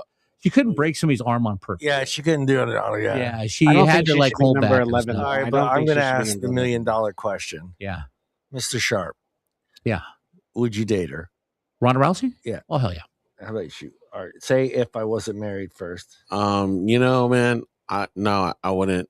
There you go, Art. It's like, yo, like Ronda Rousey. The reason why I like champion her is because you always get motherfuckers who just like are comedians or actors who are just like, hey, I want to be tossed around in the ring. Can I be like a part of this? Yeah, and that's cool. I as a fan, like I support it. She's a fan, bro, and she has the physical, the physical knowledge and the strength, or I don't know, to do it. So let her fucking do that shit. That's a. How about you, Julian? Would you date her? No. No, you gym rat beanie. You can work out together over at Planet Fitness. Dude, she's a cougar now. Hey, the type of workout I'm trying to do would be different. She out bench you. I think that's what it is. He doesn't want to be like outmatched. Out leg pressed, out bench. Nah, I'll show her my wrestling skills. Because trust me, I'm gonna use my finisher for sure. I'm using my finishing move. My finishing move is getting used. Julian's like, give me that figure. Exactly, give the figure for it. They're not going to talk about this, I'm pretty sure, but like in the what is it, like the 90s or like 2000s, like even the Misfits ended up joining like the WWE. Yeah, Billy Kidman, and that's what I'm saying. Like like let these guys like have fun. Like it's entertainment, right? You know, and basically we got to remember that's what it is. Yeah, you know. All right, so number 10.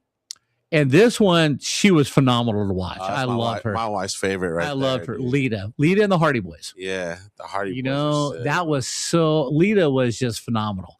And, you know, seriously. Some air right there. I wanted. Yeah, but see, this is when the women started doing more things off the top rope and things like that. And Lita was like probably one of the first ones to get into that. But Lita and the Hardy Boys, man, she just, I don't know, she changed the way that I looked at professional wrestlers. Her and there was a lady named Victoria. Hey. They kicked ass. They did a lot of stuff that women didn't. Do you think her? Like, all right. So, do you think she made the whole like low ride jeans and absolutely, like, absolutely. I mean, I know because I wasn't married by. I tuned in Monday Night Raw. I tuned in my wife. I was saying like, do you think like right after the Kardashians popped? Do you think that's like what blew that trend up, or was that already trendy and she just? I think it was trendy, but she brought it to a new level because she brought it on TV every week to millions and millions of people. Because bro, that style was like hitting everywhere, and I always wondered, did she start that or like every Monday night at Bob's is Monday Night Raw. That's right.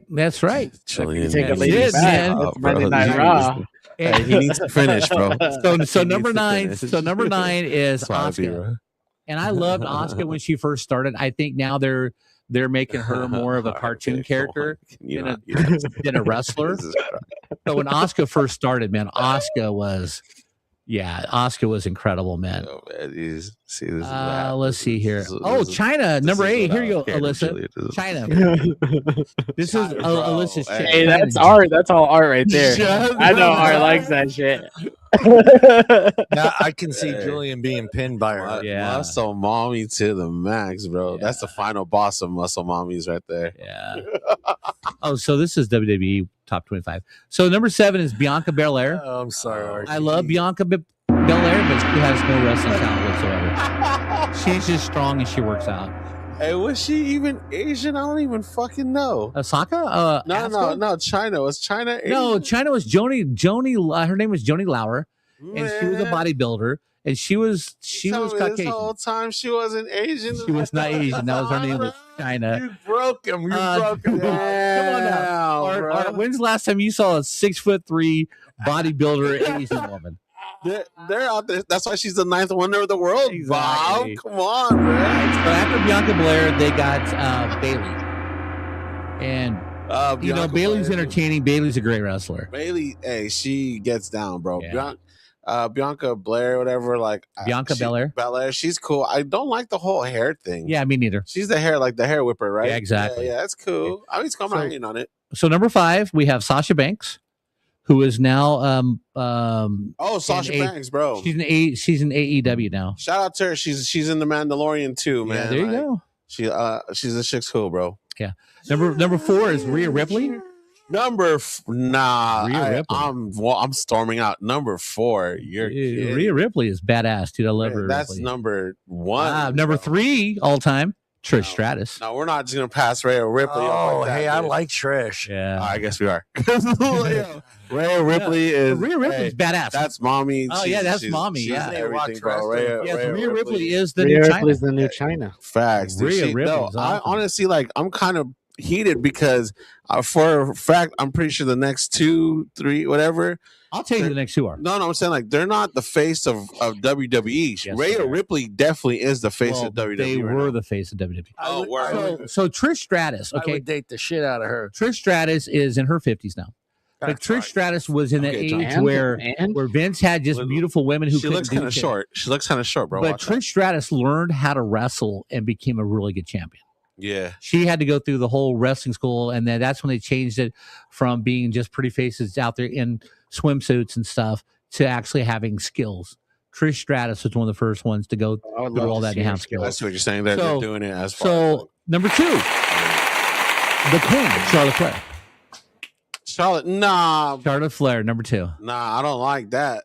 Number 2, Charlotte Flair. That's I think no matter what, you know who she is. I think no matter what, you know who she is. I love Charlotte Flair. That's nepotism, bro. Okay, number one. Ripley, number 1. Number 1. Who's number 1? Becky Lynch. The man, Becky Lynch. Nah. On this list. Now, this list here is basally it's all WWE talent. If you switch over to AEW and watch some old TNA, what was her name? That's whack. Right now, you got like Toni Storm, and you've got Dr. Britt Baker, and you've got Who else? You got Chris Statlander. There's a bunch of talented women in the AEW who are putting on incredible matches, like 20-minute matches, 25-minute matches. And that used to be if I can last uncalled 25 minutes. Yeah, trust me. I can. Bobby, Wow, I'm not built like you, Bob. That's Bobby, the thing. I don't have all the experience that Bob has, all right? Hey, hold on. Yeah. Hold on. Are we counting like his rest time in that 20? Is this motherfucker fighting for 3 minutes, resting for 15? Yeah, are we talking about when you go grab the Gatorade and drink some water and use the restroom? And Well, all right. So we're gonna do this real quick because of time constraints. Okay? Oh shit. Okay. All right. My phone. The top 20 tag teams. Okay. And you guys want to start at 20 or you want to go to start at number 1? What is it? Let's go 20. On this list, they have Harlem Heat. Oh, Harlem Heat was cool. That had Booker T and Booker T, yeah. And what was his brother's name? Stevie Ray. Stevie Ray. I'm down to talk about it. Stevie Ray. Stevie Ray. Okay. Yeah, the Harlem Heat. I remember that they were managed by Sherry Martel. Alyssa, you don't know what you're talking about. What did Alyssa say? Quiet women. Rhea should be you know who should be. Blonde should always be number 1. No, there was a wrestler. There was a wrestler named Victoria. She should be number 1. She's not even on the list, but she was incredible. Then, this list is rigged. Because, all right, Harlem Heat was number 20. Number 19, Brian Saggs and Jerry. God, what was his name? Brian Saggs, Brian Knobs, and Jerry Saggs. What was the name of the group? The Nasty Boys. Oh, let's be an art call ourselves. Oh shit! The Nasty Boys were incredible, man. The Nasty Boys were really good. Yeah. They got 18 as FTR. I don't think so. They shouldn't be on my list. I don't know who FTR is. It's they were in WWF or WWE as the Revival. I still Cash Wheeler and the other guy. Okay. Number 17, MCMG. I have no idea who that is. No, never heard. Number 16 is the Young Bucks. The Bucks are good. Never heard of them. Yeah, see, all right, this list is all fucked up. Fuck it. But all right, so here is mine. Okay, number 1, can we all agree? Let's go. Number 1 is the Road Warriors. Yo, Legion of Doom, Legion of Doom, Hawk and Animal. All Let's time. Let's go, bro. All time. Yo, they are the reason why I love the Raiders. Yeah. Hawk and Animal. Now, number two, they have the Dudley Boys. Okay. I don't know about number 2, but I fucks with those guys. That sounds crazy. Number 3, they have the Hardys. The Hardy Boys, they should be number 2. Yeah, no. Not in my generation. Maybe bro, they're yours. Flying into ladders. Yeah, and hold on. Stuff, maybe bro. yours, not mine. Number 4 is the Steiners. The Steiners. Yeah, Rick and Scott, the Steiner brothers. That was more of an 80s thing. 80s, 90s. Okay, they sound familiar, but Yeah. I can't my brain isn't braining. The New Day, the New Day should be on the list. No. Demolition should not be on the list. Wait, Demolition, is that the Legion of Doom as well? No, Demolition was Axe and Smash.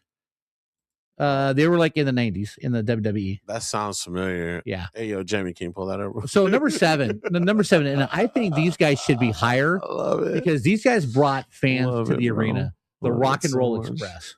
Who's that? Dusty Rhodes or somebody? Nah, it was Robert Gibson and Ricky Morton. Yeah. The young girls loved them. Everybody loved the Rock and Roll Express. They could pack a stadium. Yeah. They got number 8 as the Rockers, but the Rockers didn't last long enough. No, but look, they fucking made an impact. No matter And you know who's not on here is the Midnight Express, because I was a kid, man. It was always Rock and Roll Express against Midnight Express. What about when it was like Tugboat and Earthquake? Oh, fuck those guys. The natural disaster shit. Come on, disasters, man. Come on. These are all just old groups. Hey, I got like Shield, the Wyatt brothers. Too, shit. The fat guys gotta get love too, bro. Edge and Christian. These big buff dudes. Edge and Christian. Oh, number 10 is the Usos. Uso, shout out the Usos. I like the Usos. Yeah, I like the bloodline, Usos. bro. Okay. Uso. Yeah, and I don't see the 4 Horsemen on here, but they should be. Yeah. No, but okay. All right. I mean, maybe you got better like groups, but for me, it's like, what's better? What is it, like NWO? NWO. That's well. All right. Or LWO. All right. So what we're gonna do is we're gonna do factions. Okay. After we do. That. Oh, we do fractions. Okay, cool. Let's do these little people, bro. All right. Yeah. All right. So John, let's do this. Top greatest 10 little people. I don't know none of these motherfuckers, but look, let me tell you something. Short sleeve Samson. I never heard of this guy.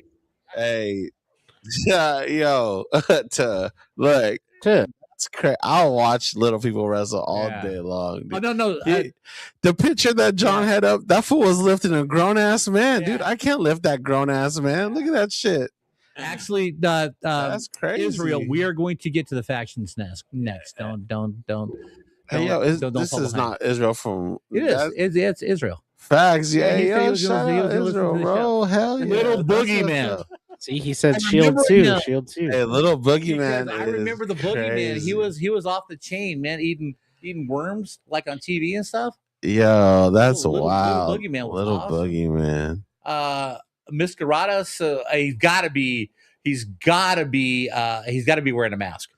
Yeah. Shout out to the luchadors out there. Hey, they really be putting in work, bro. Like, I remember Lord Littlebrook. He was a bad guy. He was always a bad guy. and he would always wrestle like Little Tahiti or all these little other good guys. But yeah, Lord Littlebrook. Wait, why did you say all these other little good guys? Like they're not. They're just good guys. Even the unpolitically correct.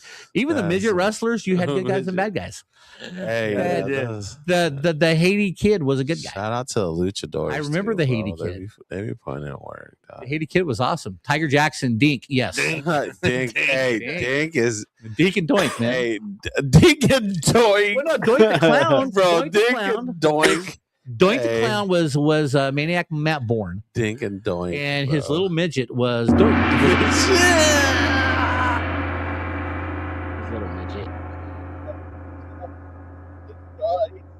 Peter Dinklage, right? Peter Dinklage is a shit. Dude. Skylo Low was the Asian. Skylo, and Skylo Low was Asian, and they'd always like, oh, he Pearl Harbored him. You know what I mean? And Pearl Harbor was a sneak attack. Oh my God, Skylo Low, yo. Yeah, seriously, they would always say that though, like when he would sneak up on somebody, he Pearl Harbored him. Then that was a sneak attack. El Torito, yes. He was like the little midget with the mask that had the horns on it. That's wild. Little Beaver. Oh shit! Dude, I'm not saying nothing. I think it was WrestleMania 3 or WrestleMania 4. Little Beaver got power slammed by King Kong Bundy. Damn, dude, that's way up there too, man. Bundy. That's way up there. Yeah, King Kong Bundy. Hey, yeah, shout out to King Kong Bundy and like 458 pounds. He slammed Little Beaver. Hey, you need to get flames on your head, Bobby. I think that would rock. Bam Bam Bigelow. Yo, that would rock. Hey, Julian, you're losing your touch. Bob said slammed by King Kong Bundy. You didn't say anything. So I'm starting to worry there a little bit. Hey, I'm trying to get slammed.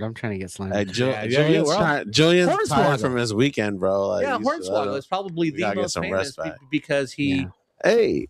And he is straight. What did Triple H do to him? No, wait a second. Horsewall. I heard this name. Hornswoggle. Yeah, he was always on. He was. They did a bit where he was Mr. McMahon's son, and he came out with Fit Finley, and he was like a little leprechaun, Asian, a little leprechaun guy. Dude, why did you say Asian? It's slim. And why'd you look at Art when you said it? And why'd you look directly at Art's eyes? It's slim. Like he looked directly at Art's eyes. Hey, I just want to say, bro, I fucking love you guys. You guys are fucking hilarious, bro. That's your midget. I mean, your small people. Oh my God. Right, so we're going to do factions next because we talked about this at work. All right, so factions are a group of wrestlers. What's the difference between factions? Right? So you gotta say, he's telling you right now, Julian. Yeah. My bad. I let him finish. I'm letting him finish. The number one faction of all time, and I don't care who you are and what you try to tell me. The number one faction of all time is the Four Horsemen. Bob wearing a Bob Seger shirt. Fuck yeah, fucking rocks, bro. Yeah. I want a shirt that just has Bob's face on it for the gym. You know what, dude? I honestly think I live in the Matrix, bro. I don't even live in real life anymore. Yeah. Bro. So the greatest faction is the Four Horsemen. Who's in the Four Horsemen? Ric Flair, Arn Anderson. It was Ole Anderson, Tully Blanchard, but the Ole Anderson part they kept swapping out partners. For once it was Lex Luger, then it was Barry Windham, but the main core guys was always Ric Flair, Arn Anderson, and Tully Blanchard. And this was what era? 90s. 90s. Okay. Yeah, it was WCW, Georgia Championship Wrestling, but it was always that was the first real faction. And then the second greatest faction of all time has got to be the NWO. NWO. Is it me or did I see the lights flicker? The lights just flickered. All right, cool. Yeah, so the NWO, but we talked about this at work. Because Israel's like, what about the Shield? And I completely forgot about the Shield for a while. Shield is good. Shield, let's go. The Shield was incredible because you had Roman Reigns. Oh, you had, so Shield is considered a faction rather than it was a group of three, right? So the groups are threes and then factions are bigger. It wasn't a tag team. We'll call it a faction because it wasn't a tag team because all three guys wrestled independently as well. So the Wyatt family would also be a faction then. Huh? Yeah, the Wyatt family is a faction. Yeah. Okay. Well, then the Hart Foundation is a faction. Hart Foundation's fact. Facts. Yeah. LWO. So anything more than two people is a faction. Well, probably. Well, no, two people I would consider a tag team. Or then three is a team. Yeah, it's like a faction. Anything bigger is a faction. Or three is a faction? Yeah, three's a faction. Three or more faction, bro. Yeah. So what was the last list that we were doing where they had the team name? Those were tag teams. Okay, strictly tag teams. Fractions. Yeah. But you know what though? Who wasn't on there on the tag team list? Who should have been? Who? The Fabulous Freebirds. Fuck, hell yeah. Hacksaw Jim Duggan. Duggan. Okay. Yeah. No, but the factions and all the territories, you always had a little group like in Mid-South, you had Skandar Akbar and Devastation Corporation, right? But once it went national, the Horsemen were the best, and then you had NWO, and then the Shield. Yeah, LWO was cool. LWO, the Latino World Order, baby. Hell yeah.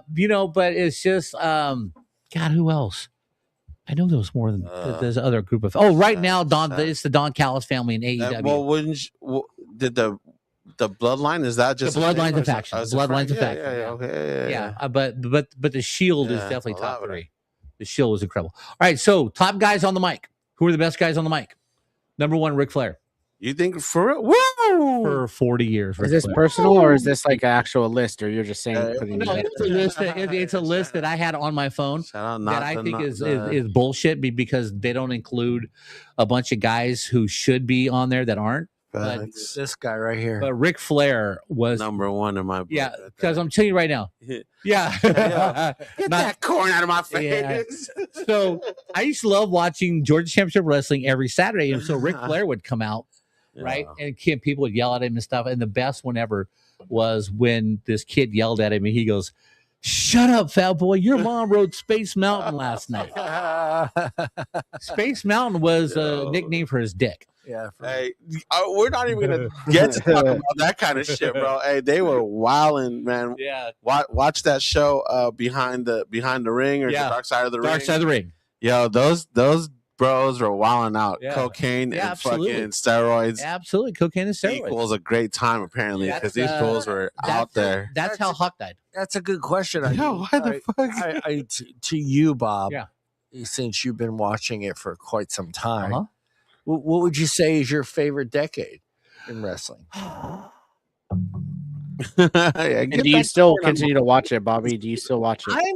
Yeah, I do. I still watch a little bit. I love to keep up on AEW because I think those matches are better than WWE. But my favorite probably would be from 85 to 95, that 10-year period. Since you watch AEW, I want to shout out Danhausen. Danhausen is sick as fuck. Oh, yeah, he is. Danhausen is the shit. We're not going to talk about it because it's WWE. But anyway, Danhausen. No, I like AEW. I like Fresh Squeeze or God, what's his name? Orange Cassidy, Freshly Squeezed. And then you just got you got Heyman Adam Page, and you just got a bunch of guys in AEW. AEW, so man. You were, how about you, Art? What was your favorite decade of wrestling? Is it the 90s? Because that's your teen years. Well, actually, I think, I was a little bit older at this point. I really did like the era of NWO and stuff like that, because when I was like a kid, it was cool, but obviously the older it got, like the drama got better. Yeah. Their production got better, so it kind of hooked you in. I mean, I knew at that point, by that time it was already fake, but like then you got people teaming up together. These were all individuals that like I liked, on their own, like, so for them to team up and like a lot of them turned heel. Hollywood Hogan, yes. First time I was seeing him as a bad guy. Like I remember they call him X-Pac now, but he was a 1, 2, 3 Sean kid. Woolman. Yeah, 1, 2, 3 kid. Then he went X-Pac. Yeah, he was someone like I remember 1, 2, 3 kid. He beat somebody. I forgot who. But he beat Razor Ramon. Okay, yeah. And at that time when he beat Razor Ramon, like Razor Ramon was my dude. Yeah, he was. Like that was cool. Like you hate Chicos. Undertaker, all these guys. Like I feel like NWO was just like the GOAT team. Yeah. I think they just recruited everybody, and that was. Yeah. And then the like version 2, the Latin World Order, they recruited everybody too, and I was like. And now I feel like when like you guys are saying the Shield, I didn't know they're called the Shield, but like the Bloodline, like the Bloodline, like these factions, man, like they're hella cool, and I think like now I'm seeing like the women wrestlers, yes, the women wrestlers have factions, bro, toxic attraction. That's sick, bro. Shout out to all them like all them ladies, man. Y'all doing your thing. Well, no, because. Getting back to ladies wrestling has come so far, and some of those matches I'd rather watch ladies because of the moves they're doing. It has come far, yeah. Yeah, women's wrestling. What ass? How about you, Julian? What did you say? He said it's come far, and I was like, yeah, it did. Yeah. So how about you, Julian? I know you're only 25, but yeah, what was your favorite? Early 2000s, bro. Yeah, late 2000s. Well, and describe that. What are we saying in the late 2000s or early 2000s? I mean that. I mean, obviously, John Cena was big. Yes, I would say John Cena is like my age is like Hulk Hogan. Facts, yeah, because he's been big since I was a kid. Like he's been like on the mic, everything. I think, and when going back to the whole mic question, I think John Cena has to go up there. Well, yeah, no, John Cena's in the top 10, but I just also another one who not to cut you off, but like. Go ahead. Went to film. John Cena's another like Hulk Hogan, like The Rock. Yeah. They went to. Well, I think the difference too, though, with that era and what Bob is his picks in a certain era. Yeah. I think you got away with a lot more what you could say back then, and I think it got to a point where you got Cena and Stone Cold and The Rock. You got to kind of be, everything is kind of okay. We don't want to offend this group. Right. We don't want to offend that group. But man, you watch some of those interviews. Bob knows. You watch some of those interviews in the 80s, dude. The 70s and 80s. Like, what the fuck did he just? They call like if like see Terry Funk. He's a redneck Texas, and he was going to wrestle Junkyard Dog, right? So he's cutting his promo. He is calling him every clean word in the book except for the N word. Yeah, that was wild. He's going coon. He's going boy. He's doing all this stuff. So you can't do that now. Covered my face. I got a quick question for these two. Yeah, let's go. For the millennial and the Gen Z. How much of the fact that wrestling took over the PC, not the PC game, but the console game, how much of that do you think influenced that next generation of WWE or WWF or NWO fans? So you think when those games start coming out, I see my cousins sitting there just playing that game for fucking hours, dude. No, John, XB, left, right, click. But I'm like, dude, to do one move, I got to hit 30 buttons. Yeah. Dude. I think that's fighting games in general, though. Like fighting games, like, have always been popular. I think it would be dumb not to think like, hey, well, let's make a WWE game. I mean, they have soccer games, they have football games for football, they have, so it only makes sense that would become something big. But I don't know how much it really influenced it, because I feel like people, especially like people my age, a big part of it was like console gaming or computer gaming. Yeah, a lot of boys play video games, and a lot of girls do now too as well. It's crazy how when I saw it for the first time on a legit console, I was like, fuck, they nailed it. They nailed the entrances for these guys. They did the whole thing. I mean, it was just like the signature move was there, dude. Like, these kids. I mean, my little nephew was pinning me in 3 fucking seconds. I was like, I didn't know which buttons. I'm just literally just hitting buttons, and I just kept doing the kick, the kick and the swing, kick and swing. I figured, okay, if he gets anywhere near one of my kicks, so I swing. He's doing tweet chin music in the Russian sickle. I was just kind of curious. Do you feel like that was part of that push for that your guys' generation to get into wrestling more, is having that console game? And instead of waiting till Monday to watch wrestling. Facts. You could wrestle, Hulk Hogan could finally wrestle whoever. Right. Like you were saying you that. got to finally do that, not have to wait for Jim McMahon to finally give in and say, okay, these two need to fight. Well, but here's another issue too, is like Julian, I think in when I was growing up, it was easier to get attached to wrestling because it was in the morning and in the afternoon. It wasn't, you didn't have to wait till 8 o'clock at night to watch wrestling. Yeah. So, but I feel like young boys, especially, just like wrestling because it's like you when you're like you have like let's say you have boy cousins, right? You're gonna be wrestling with them, fighting with them, and that's why like, watching it on TV is cool. Okay. You play fight with your cousins that are like you're all boys. Like I got the boys. Well, like we used to wrestle for real. Yeah, so did we. Yeah. So I used to put my friends in the figure 4.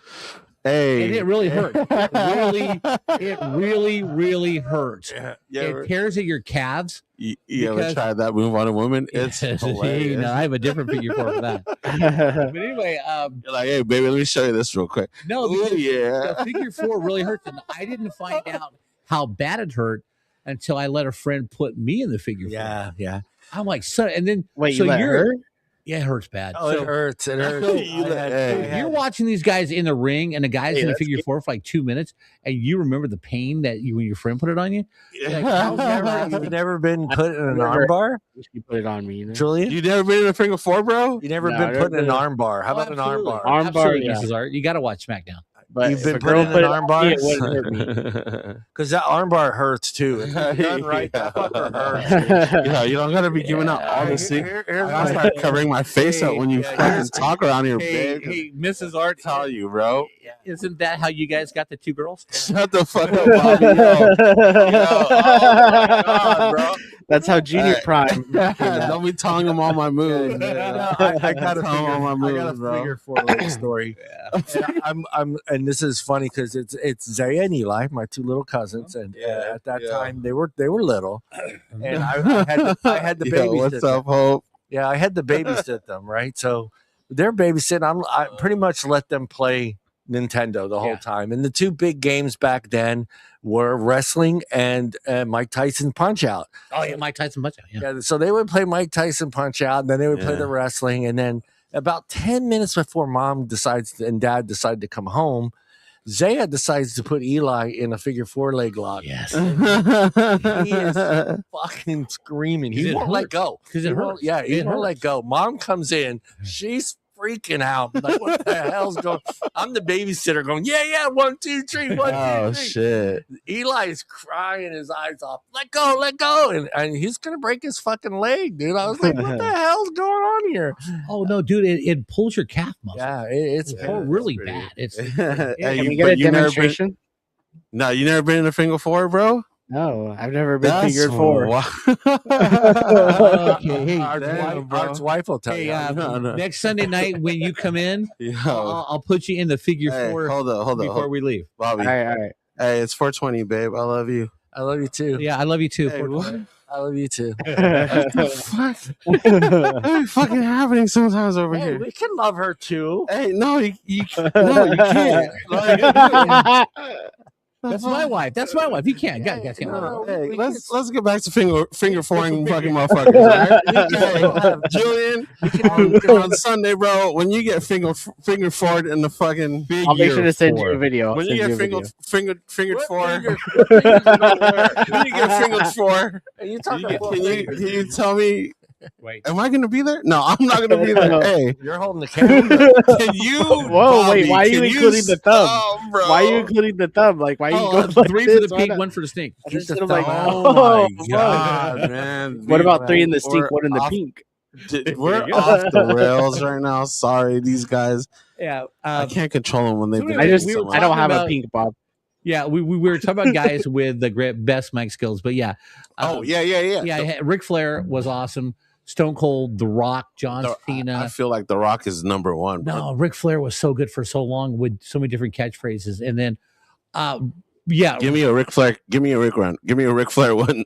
Okay. I live in the big house on the big hill on the big side of town. And then he'd come in and some guy would say something to him. He goes, shut up. My gators cost more than your house. Yeah. But when he threw out the "Shut up, fat boy, your mom rode Space Mountain." Yeah, man, dude. Hey, Art. Can you smell what the? Can you smell? Right here. Ric Flair would go, Space Mountain. It might be the oldest ride, but it's got the longest line. Hey, you know what? What the fuck did the Rocky say? Like, I don't give a fuck what you said. Yeah. I think doesn't matter. It's gonna be. It doesn't matter what you were fucking saying. It's gonna be generational. No, Yeah, It would be generational. But I was like, but see, I can appreciate like Arn Anderson was incredible. Who? Arn Anderson. Oh, Arn Anderson. And Stone Cold, The Rock, John Cena was good. Triple H had some good stuff. Shawn Michaels was pretty good. But there were just some guys who, once you give them the mic, they were magic. Yeah.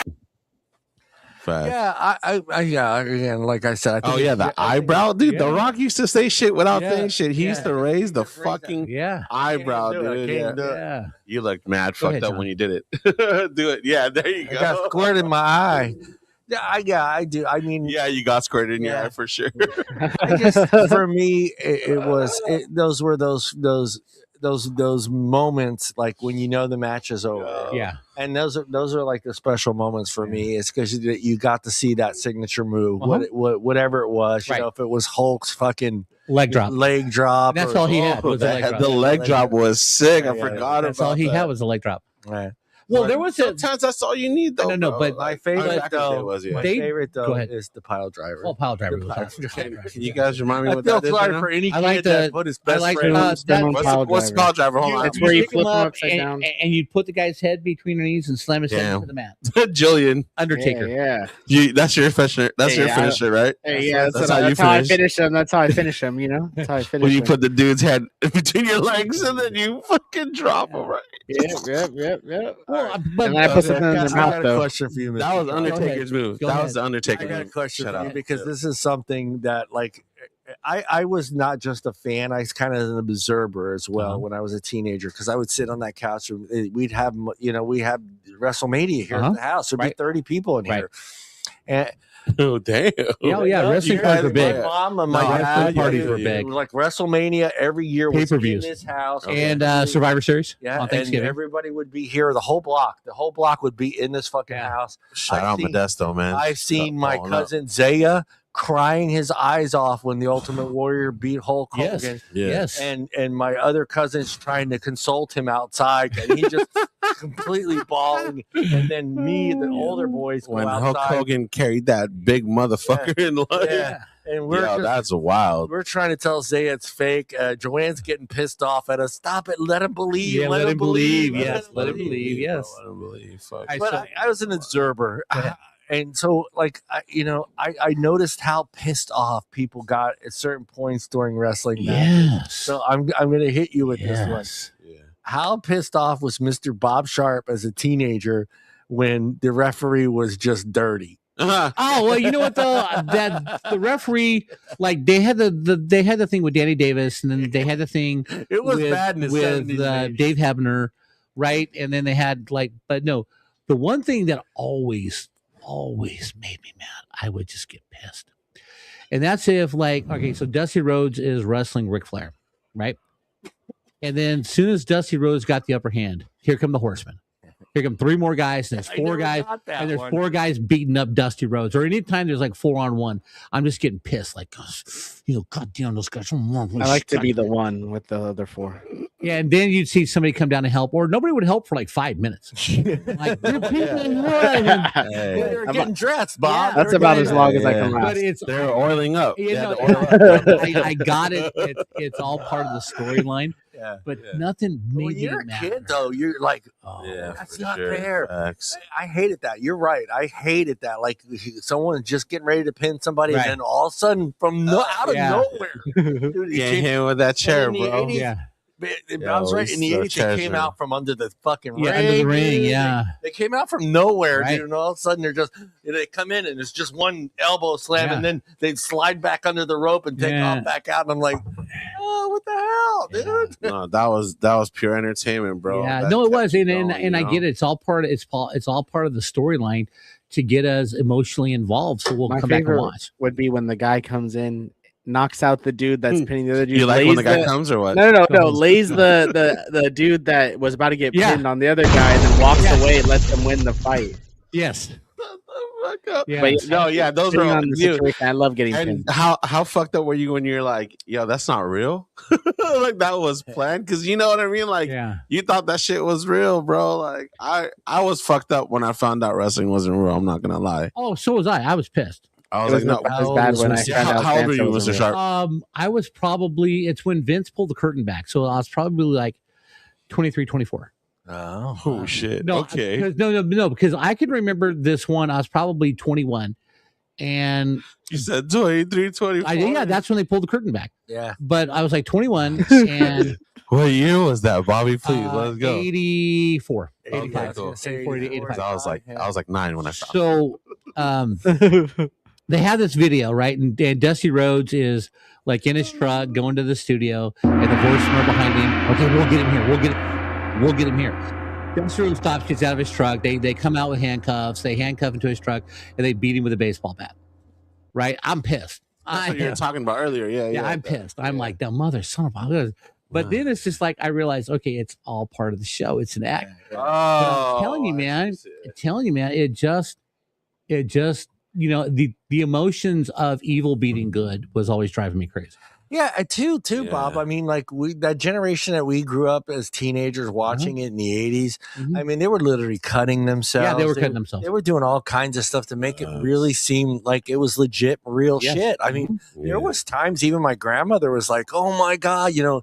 I could close my eyes and just picture like just blood all over Hulk Hogan's face, dude. I mean, just bleeding. Like, and I'm thinking to myself, like, dude, someone needs to stop this fight, right? The fucker's bleeding. Exactly. And then Bob's right, when they started showing that they were cutting themselves with razor blades and doing things. For me, I'll be honest. I grew up and that was part of our family. It was part of our thing. It was part of my Uncle Pino until the day he died. He'd still watch Monday Night Raw. Good for Uncle Pino, man. Yeah, you're talking for sure 40, 50 years of watching that stuff. I mean, he would stop and just Mondays you left Uncle Pino alone. Oh yeah, it's watching Raw. It was wrestling. Yeah, there ain't nothing wrong with that. It was just for me that growing up and seeing it just, I don't want to say it got out of hand. It's like when they started, like the cage fights was okay to me. Right. I got that. But when they started throwing in these different ideas, like the ladder fights. Those are the and the barbed wire. Those are good. Hell no. And I get it. You guys love that stuff. But like for me and Bob, that wasn't pure wrestling. No, it wasn't. It was like, okay, now it's a show. Yeah, I get it. I did. Purist. It was a show. It was like, fucking purist. But here's like, and this that was shit made it AEW kind of. They was even cheating in the ring and the fucking. They've been cheating the whole time, my guy. They just got like opening the gate. It definitely got more. It definitely got more drama. Dramatized. I'm sorry. It definitely got more dramatized. AEW pushed the envelope like 2 years ago. They had a match between Britt Baker and I can't Sarita or something like that. Sarita. They had a like a street fight, right? And they could use weapons. And the first time that they put the thumbtacks in the middle of the ring and they body slammed Dr. Britt Baker on the thumbtacks, and you started seeing women bleeding and stuff, a lot of people were turned off because that was taboo for women to go through that and get hurt. Yeah. But I'm like, God, those women were phenomenal because it's pain. I know it's probably fake barbed wire, but it still looks like it's cutting their skin and they're bleeding. Yeah. Well, that brings me to a point. I want to ask you. I ask you guys because these two, and I know Bob, but like with the MMA stuff. Yes. I mean, that's starting to become fake too, bro. Yeah, it's crazy. I mean, but like for me, I'm with Bob. Like I didn't understand the women part of it. And it was just like, why are women doing this? Why are women? Bro, women could do that shit, bro. I know that. But it doesn't. As like for me growing up, that's not how I envisioned a woman being. I'm not saying I should have been. I understand, bro. But and you know what? Shout out Sydney Sweeney. She just did a movie with like about like a female boxer, but yeah, you know, like the real deal is, like women be feeling that way, and they got to be able to express themselves and do that shit too. Like, right, but it it's didn't cool. take off. There was a Shout lot out of Ronda Rousey, you know what I mean? Like, there she was a doing her lot of shit. criticism when women started fighting in MMA. Yes. I mean, it's Yeah, not there where it was, is yeah. today. In No, the early yeah. days, it was like, oh my god, even guys that were MMA fighters were like, okay, this is It's weird. natural. It's natural for us to feel Yeah, kind of yeah. sick to our stomach when we see it. I get what you're saying, but Yeah. Literally, like, real shit, man. There's always somebody's been. got to go home to that phase. Hey, but like real talk, like let's be real. Like, there's always been women warriors. We want to talk about Joan of Arc and all that stuff. Yeah. Like, like women are fucking crazy out there. Like, no, sorry to say crazy, but women are fucking strong out there, and they're doing their thing. And I shout out to all those women out there, like the women warriors. Yeah, dude. Hey, that just reminds me, bro. Like, shout out Mulan. Mulan's the shit. That was real. Like, hey, shout out to Mulan, bro. Like, she fucking did it, bro. Like, let these women out there. Like, hey, I support all that shit, bro. Like, women fucking go out there and get your shit. I mean, now it's huge. MMA women fighting. Yes. Some of those fights bring in more than the men fight. Exactly. Kick my ass. Yeah. You know what I'm saying? Like, I ain't fighting. I ain't fight you. You can kick my ass. So shout out to all those women, man. Like, women warriors. Yo, that's crazy. I'm sorry. No, you're good. You're good. No, sorry, but it's like some of the women's matches these days are better than the men's. Yeah, because they're doing more stuff. Yeah, like wearing those tight outfits. I'm super dope. Like, I'm super proud to like be a dad of like fucking dope ass women, Absolutely. bro. Like, I'm with you, Mrs. Hard. I don't know if it's just a generational thing. It is. It's something that does. Yeah, I think it's different for Gen Zers and stuff. It's like equal opportunity stuff. Right. It's not even. I mean, whatever that part is, I don't know. But I know what you mean. Like, as myself, like you can't picture your daughters doing that. No, I'm just saying, like, so for entertainment, like, it's cool. Like, I like the WWE, like, I'm cool. I know it's fake. It's fake, right? Yeah. But like, I know what you mean. Like UFC, that should be making my stomach turn sometimes. Yeah. It's like, they're not saying that you're not supposed to see that. They're getting. You know what I mean? Like women are out there like doing their thing for real, and some of them just like they be in it like that. So that's cool. Yeah, and I'm not saying that you guys need to be in the kitchen barefoot and pregnant. No. I'm saying it's just weird for a man in my generation to watch a woman get literally beat the shit out, even though it's another woman doing it. It's right, so facts. Weird. Yeah, I will fully like say like it does kind of like turn my stomach. Like, I probably would if it was happening in real life, real time in front of me, I would have to stop it because. Yeah. I literally couldn't stand like somebody's daughter, not naturally feeling that way. Yeah, that's like real shit. Like, I say the same thing when I'm watching porn. I go, "That's somebody's daughter." It takes the world. All right, Bertha, can you red light us real quick, bro? This shit is going off the rails. I'm trying, my guy, but no, like, shout out to all the because I do feel that way. I feel like, yo, if you want to go out there, I always say like I'm down for like women wrestlers, women UFC, like. Slap whatever the fuck they be doing, like do it, but I'll keep it 100. Like, it turns my stomach. It makes me feel kind of fucking different. Like, it makes me feel like I gotta jump in there and be like, hey, yo, you need to stop this because it just doesn't feel natural to me. Right. How about you, shout out to all those boxers and those UFC like fighters, women. Like, how I feel about women fighting each other. Yeah. I mean, like I think like, okay, if they're doing UFC, if they're doing wrestling, they're deciding to do it. That is what they're doing as a job. Yeah, facts. Who am I to stop them or like feel any type of way about it? Like, why would it be any different from seeing two men beat up each other? You know, facts. Like, so I just have to see it as equal. Like, I'm not gonna sit here and be like, oh, like women beating up each other. I mean, anyone beating up each other, I think just isn't like. I'm not really into UFC and stuff like that. Like, but actual fighting, like, I'm not. Do you ever feel like a certain way, like meaning like naturally feel like, oh shit, like in your body, like this isn't.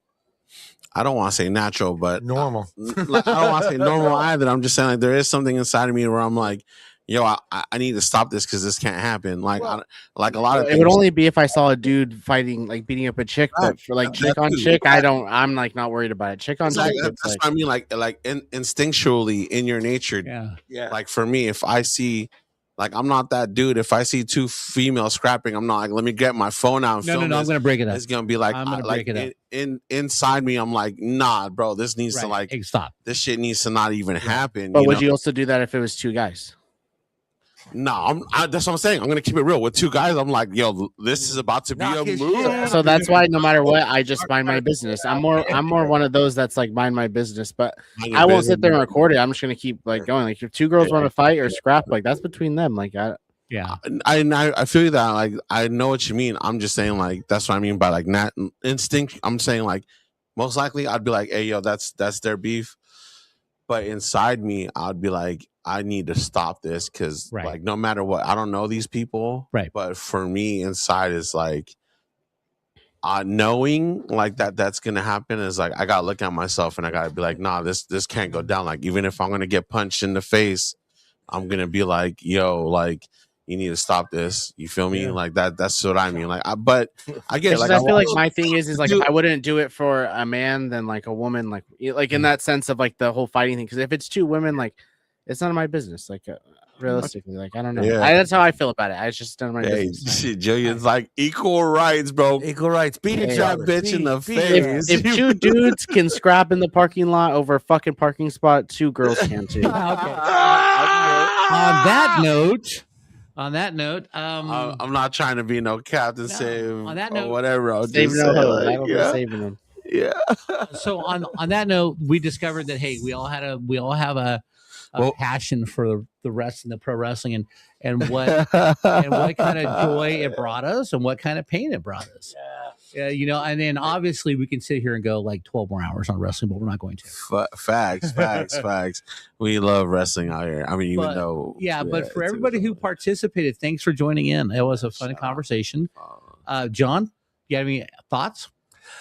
Just watch what you'd like to watch, I guess. I mean, I know you get to a certain age. I mean, I was still amazed that like my uncle could still watch this stuff, because he still. But then again, he was also the guy that at any given moment you walked in the living room, he was watching the same episode of Bonanza for like the 70th time. That was my dad.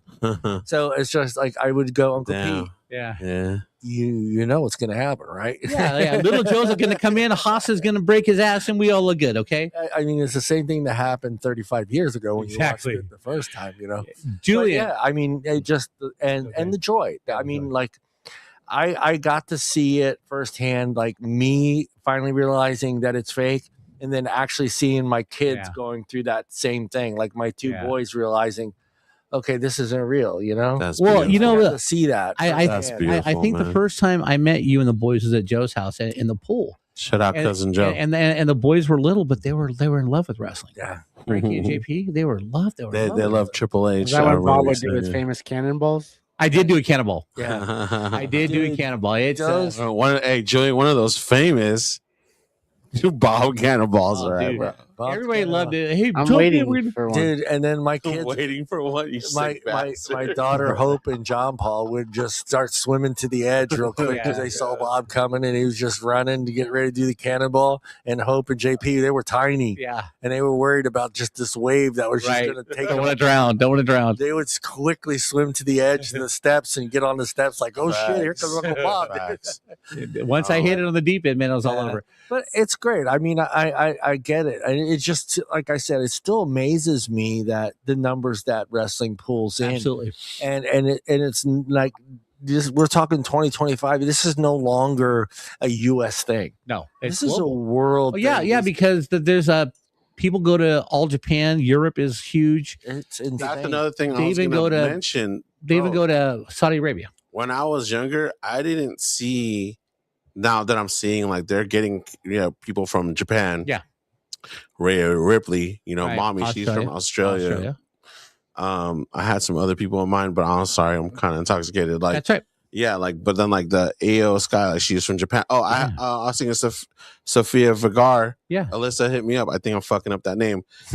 She's from like Brazil or something. Like, now I'm seeing definitely Vakir. Vakir, yeah. She's Shout out to her, bro. She should have been on that list, bro. She's a badass. Number 2, right under Rhea Ripley in my mind. Like, shout out to them. It's not just it started in like the late '80s, early '90s when they started taking like wrestling to China and Japan, and Yokozuna was one of my fucking favorites. At first, they didn't understand it. They were just Stephanie. like, shout, thank you, Alyssa. Appreciate you. Stephanie's here, So for me, like seeing where it came from. And Bob goes even further back, with the regional stuff. I mean, I wasn't into wrestling back then when it was just, broken up into all these different regions. Oh, it was great. But I go back to when it was WWF, and now I look at it today, multi-billion-dollar deals, on Netflix now. They're on TV every other day. I mean, the thing that amazes me the most is just like, there are two sports. I said this the other night at work, but there are two sports that could put 110,000 people in a stadium. Football. It's college football. College football. Yeah. Because they have the stadium. Go Bullfrogs. Yeah. College. Oh, what? I got him. That's Bullfrogs. It's all good. College football. You look at those numbers: 110, 115,000 people, and wrestling. Bro. They don't. You don't see empty seats. You see 115,000 screaming. WWF.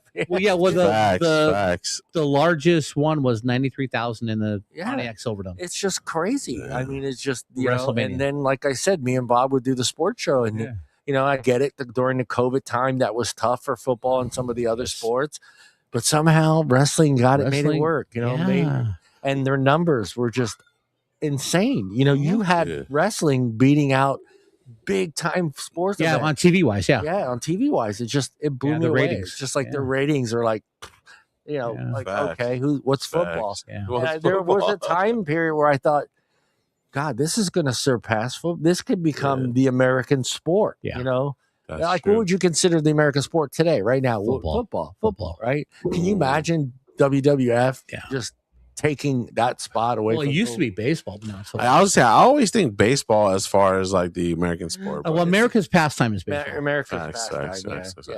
So, Julian, what'd you learn today?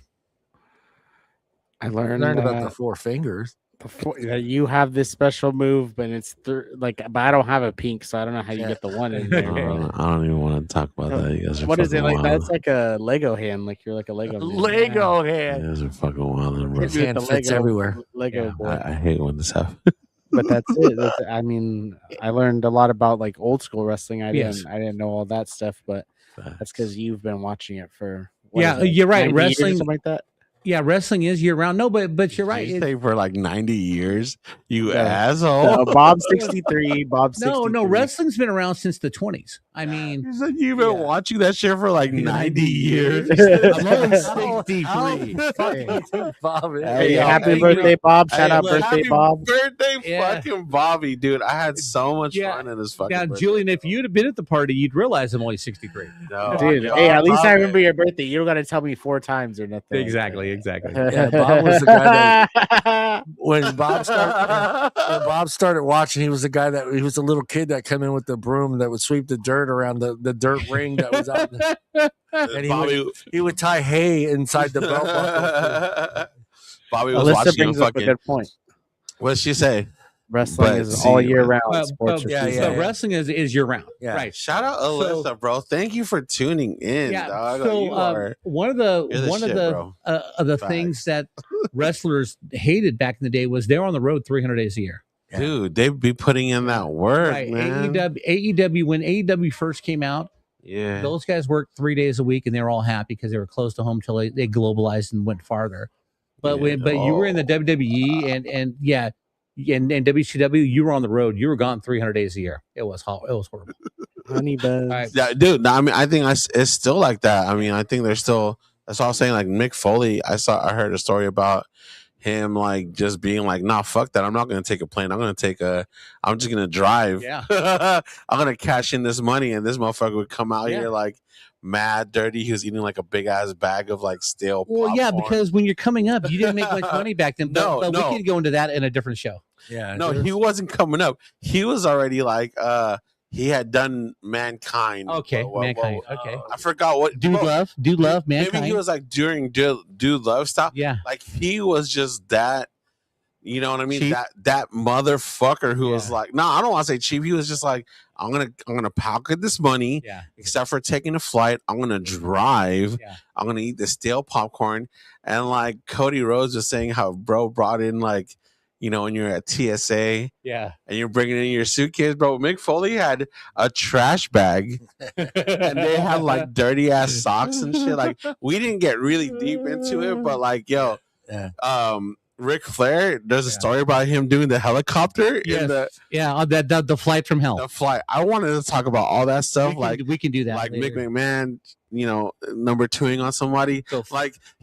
We need to talk about that. The flight from hell, though. We can do that for another show. Flight from hell, but because that's a long conversation. Yeah, thank you for tuning in. All right.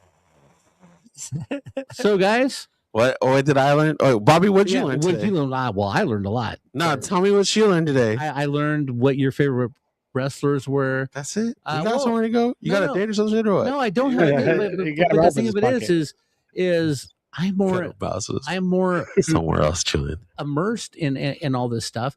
And I'm like the knowledge guy, and I'm just listening to you guys share the experience. That's basically, you know what I mean? We love you, Bobby. In 2 years. But learning what you guys like and, growing up as a kid, what your wrestler was and things like that, that's because I like I said, I can still go 12 more hours on wrestling right now. You said 12. Now, Julian got to go Mimi's, bro. Julian, what did you learn? Soon I'm going to go Mimi's. I already said what I learned. Bobby taught me the leg man. Oh, sorry. Yeah. Was it my turn? What I learned? Yeah, it's your turn. I learned, and let me give you a proper entrance. Let's go. Ding, ding, ding, ding, ding, ding, ding. That's a song. Hey, fuck you, whoever sang this. Hey, yo. Now, for the past couple of days, what I learned is like, I love my life. Absolutely. Hey, fuck you, John. I really love doing love you, Mrs. Art. Love doing this podcast with you guys. Like, I'm so appreciative of life, and